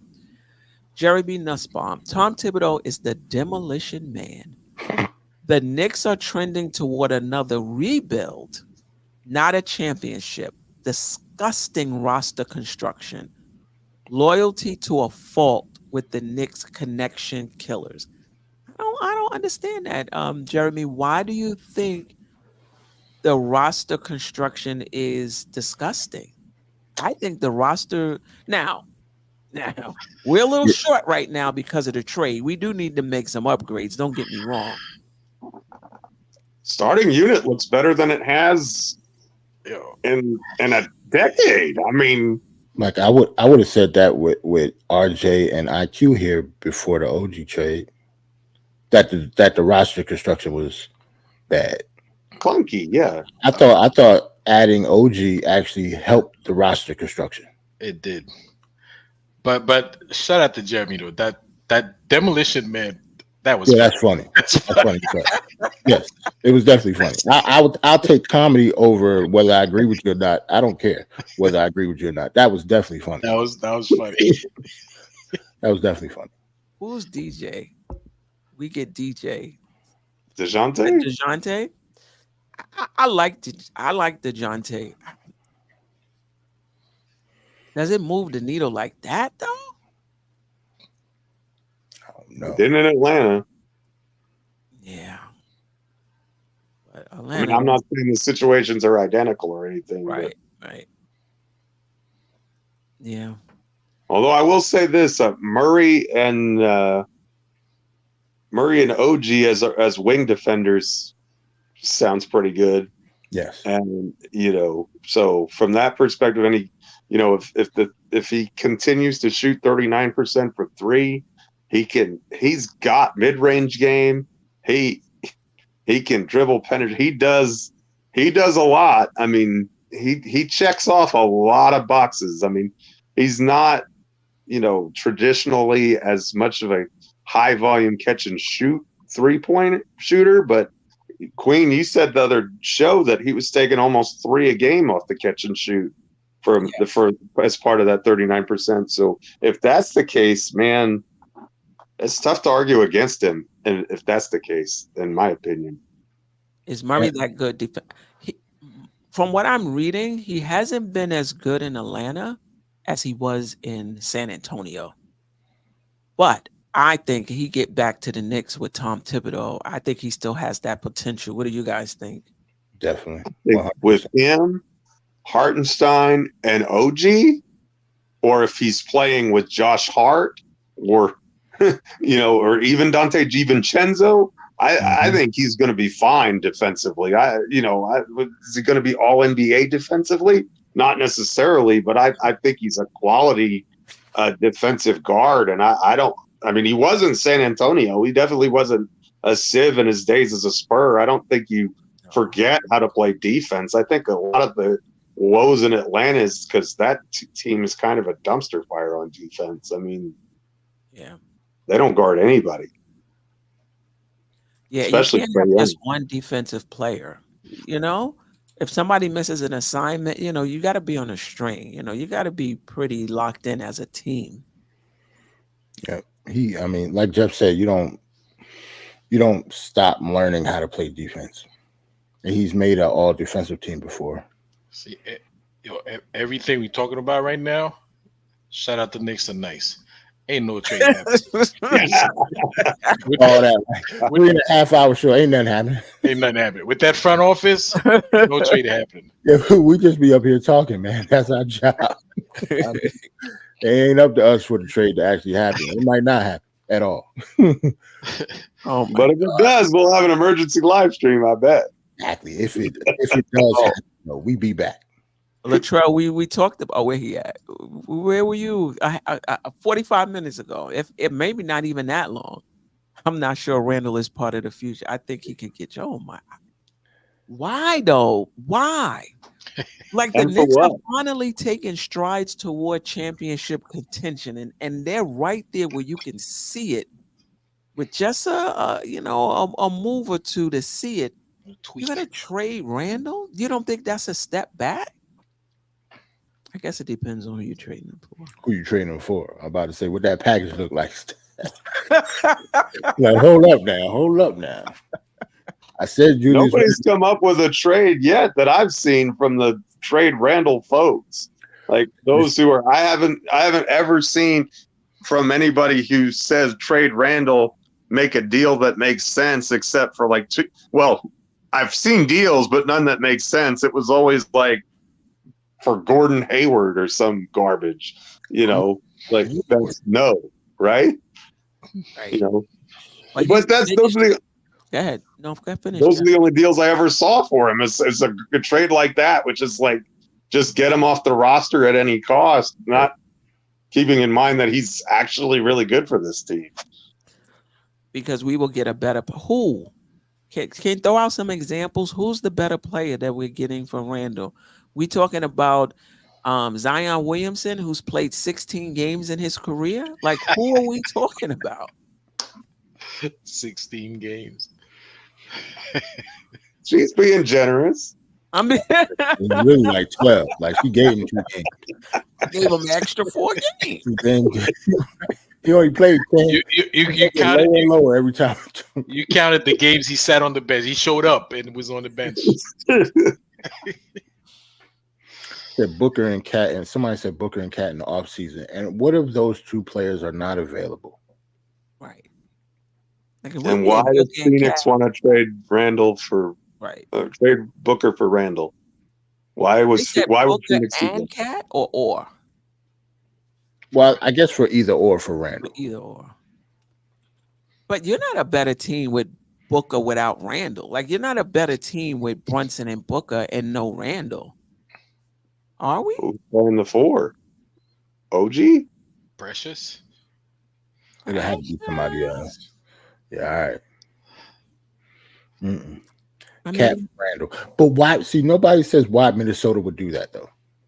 Who's in first place themselves or second place? Why the hell would they trade Cat right now? Yeah. You know what I did read, to answer your question, Jerrell? If they flame out in the first round, I'm talking about Minnesota. They may, because they're on. I think it has something to do with the luxury tax and tier. They're close to tier 2. So if they flame out in the playoffs, they got to make a decision about whether they want to go all out with a team that flamed out in the first round. They're going to have to pay a luxury tax, and they're not going to be able to improve the roster that much. So so they're saying Cat could still be traded depending on how they do in the playoffs, but not now though. I see some people in the chat. So y'all really want Zion Williamson over Randle right now? I think that's weird, man. Not me. I think that, like, do y'all watch Zion play? He hasn't played. Y'all watch Zion eat? It's not that. Yes, I didn't want to go there, Jeff. I didn't want to go there, but yeah, I don't get it. Yeah, I think the risk is too high. For the injury risk is too high, and I don't. And Zion is a power player.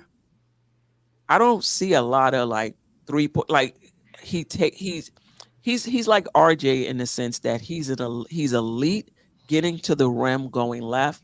The difference is he will finish when he get there. Watch Zion play. He's not pulling up for mid ranges. He's not pulling up for 3-pointers.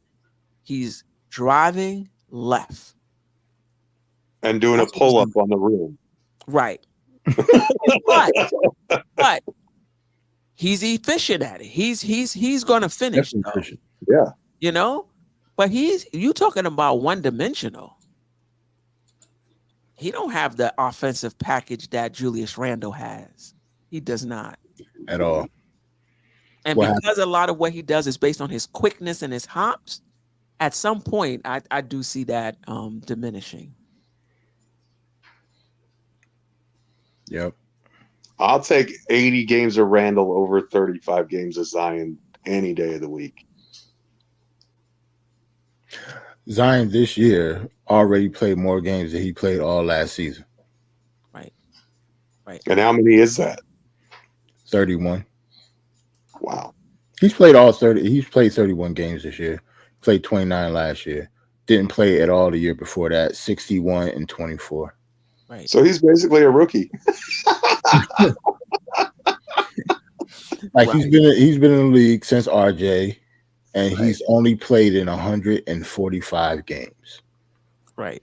I think Grimes has played in as many games as that. In 5 years, he's played in under 150 games.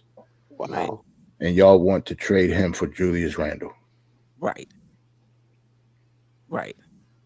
You could say Randle doesn't show up in the playoffs. At least he show up. He show up. He show up in the regular season. Yeah, he in the building. Right. At least. Harris, he's not in an ambulance.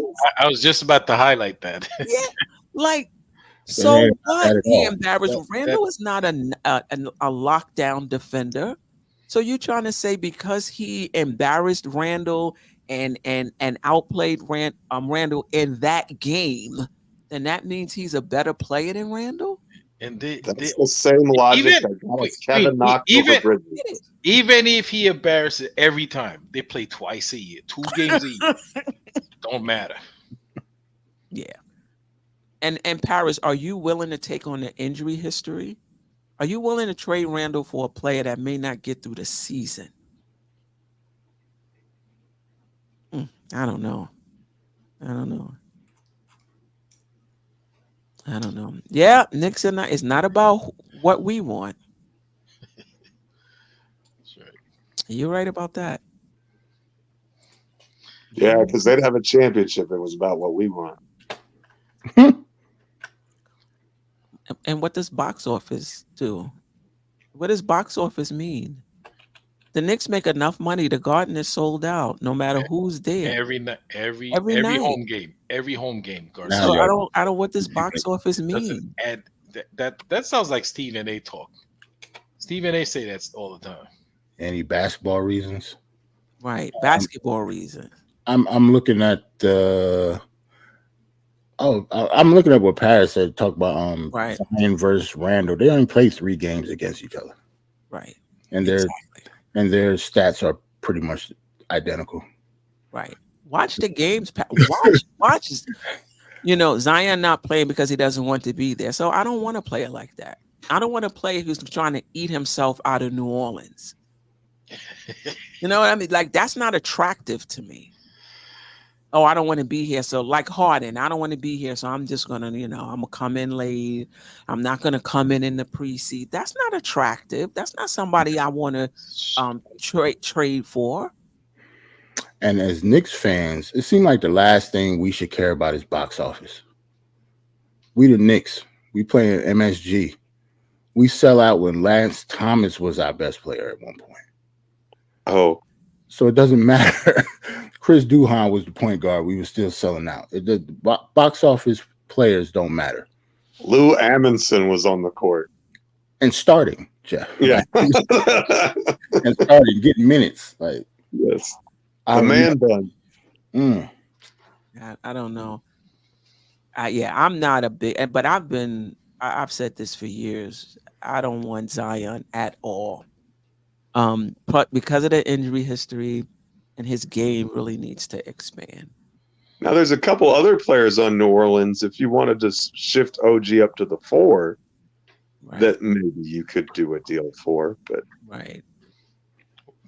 One more from Paris Duggar. Yeah, go ahead, put it up. see, but that's the thing. I don't love Randle like that. I'm just trying to make sense. Right. What is it about Zion that you see? Because let me tell you, I forgot what team they played. All they did was boxed Zion, and fine, he kills Randle, but he's not going to play Randle every night. So whoever they were, I forgot who they were playing. Was it the Lakers or whatever? You just box him in. He's not going to shoot out of it. The same thing they was doing with Giannis. Well, I guess it depends on if you got shooters around him. He might be able to get, because he is elite at getting to the rim. Yes. Going left, and that's what he's going to do. you can't stop it though. You cannot stop it though. But that's the extent of his game. Well, I shouldn't say that. He handles the ball, in the open floor, and he's a good rebounder. I just think in the playoffs, your game has to be. I think his game is too limited, in my opinion, right now. I think the idea of Zion, like Zion actualized, like on the floor for 82 games healthy, is an incredible player, but we've never seen that player in 5 years. So I don't think that it's really reasonable to say that we're ever going to see that player. So, I'll take Randle, who I've seen for, at least 2 of the last 3 years as an all NBA performer, going on 3 out of 4, by the way. And do we know what has Zion done in the playoffs? Kept the bench from flying up, probably because he was in a suit.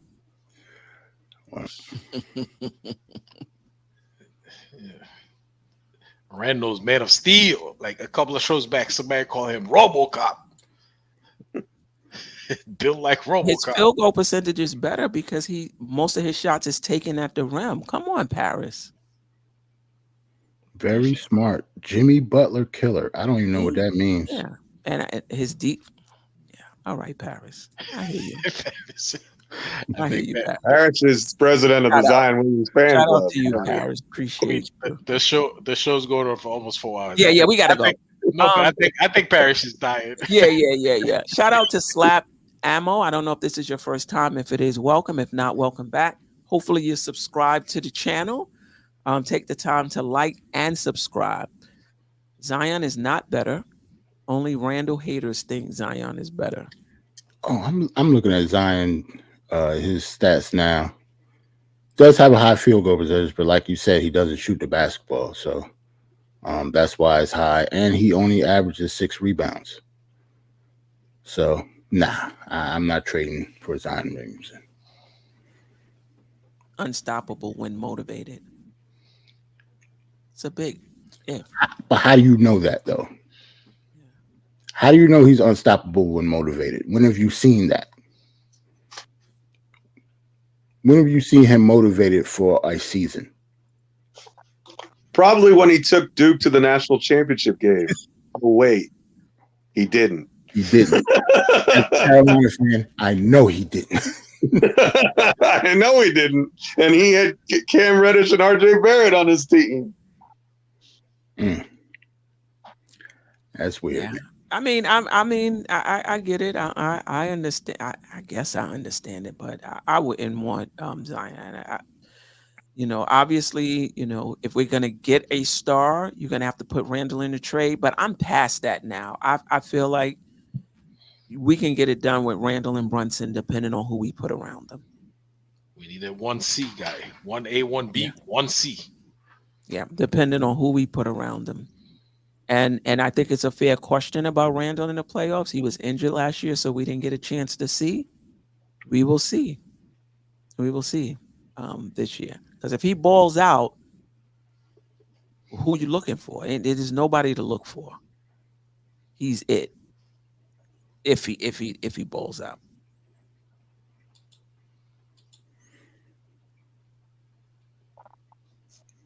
I'm just reading the chat. He said he mad at Randle for not getting a rebound last night.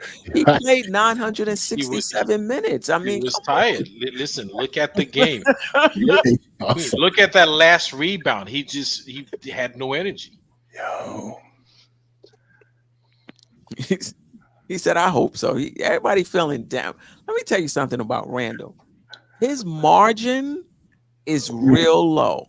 He got to play on an all-star level for like 4 months straight. Yep. He missed a rebound. People back to where they were. That guy's a scrub. I knew he couldn't play. So if we mad at Randle's rebounding now, so how you go be mad when Zion get like 3 rebounds in a game? Yeah, because he averages 6. So some people in this fan base love power forwards who average 3 rebounds a game. Yeah, so some not of those mention any names, but he's in Indiana now. For what it's worth. A lot of new names. I don't know if this is your first time. Like I say, welcome. If not, welcome back. Fitzroy S. Wildebum. Weldebum. I don't think I got that right. Forgive me. Have a great show tonight. Excellent content. Good night. Happy New Year's, y'all. Happy New Year's to you. Hopefully you're subscribed to the channel. Salute. Yeah, come back. Yep. Subscribe and like. Nick's a nice. Yo, Pudge just wild. Now he said retired. Read the comment before that. Retires 30 for me. He said, I'm out on Randle completely. I don't even want his number on. I don't even want his number. Wow. Yeah, I appreciate you, and I appreciate the replay gang. If you get through this, yeah.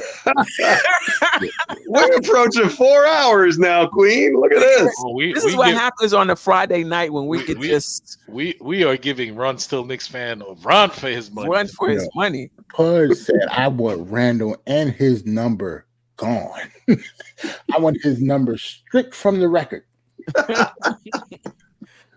And I'm overweight. I reckon Zion has me beat in the number of burgers consumed in life already. I love the chat late, man. The chat late is always hilarious. Yeah, we definitely Doesn't matter if we agree or disagree. I don't care. Y'all should say whatever y'all want to say. It's just funny. Oh, fire. They're gonna make it where MSG can't put 30 on the scoreboard. Like Right. if you have 29 and make a free throw, and it stays there until you get to 31. He said, trade him and retire that number so he won't come back. Wow. Buzz crazy. Yeah. Did he shoot your dog or something? That's hard. Yeah. Hit the like button. We got 141 likes. I appreciate you. But if you haven't hit the like button already, hit it. On the way out. On the way out. Any last words, fellas? Salute to the chat. Yeah, Queen, thank you so much for having us. It's a great show. Jerrell, always a pleasure. Aj the villain, yes, sir. getting it done. Yes, sir. Salute, man. Salute to the panel. Yeah, definitely shout out to the chat. The chat was funny tonight. Chat was fire today. Over 1,400 comments in the chat tonight. It was on fire. Yeah, yeah, definitely. Jerrell, Aj, Geoff, I appreciate y'all. Always a pleasure. Every week, rocking with me. There's no channel without the panel. So I appreciate you guys helping me grow the channel, and Stafford in the chat. Stafford, you could come in, Aj comes in late. You could come in, whenever you get home. He might have had his internet on on the fritz. So you know how it does to him sometimes. We got to text him every week. Should we wait for you, or should we just go on? Yo, every time I come on here, first thing I say, Aj coming? Right. I say, yo, what's up with Aj? He coming? I don't know. Let me text him. That's how the conversation goes. Yeah, they don't do no Twitter, man. Might get one message out of him every couple weeks. Jerrell, I tell my kids, if you want to hide something from me, put it on Twitter. Put it on Twitter. I'll never find it there. It could be a whole rundown in a group chat. Aj wouldn't see none of that. Hey, I saw Andy. Shout out to Andy, International Andy, man. Hey, man. Shout out to him for sure.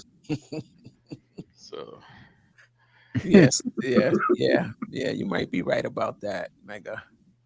All right, we got to go because next thing you know, it's gonna be another 15 minutes. New York Knicks, let's get Till that next done. time. You tune in, that means you're feeling the vibe. The bell rung, you already been subscribed. Right now, the queen, she on live. Right now, just pull over the whip, no phoning when you drive.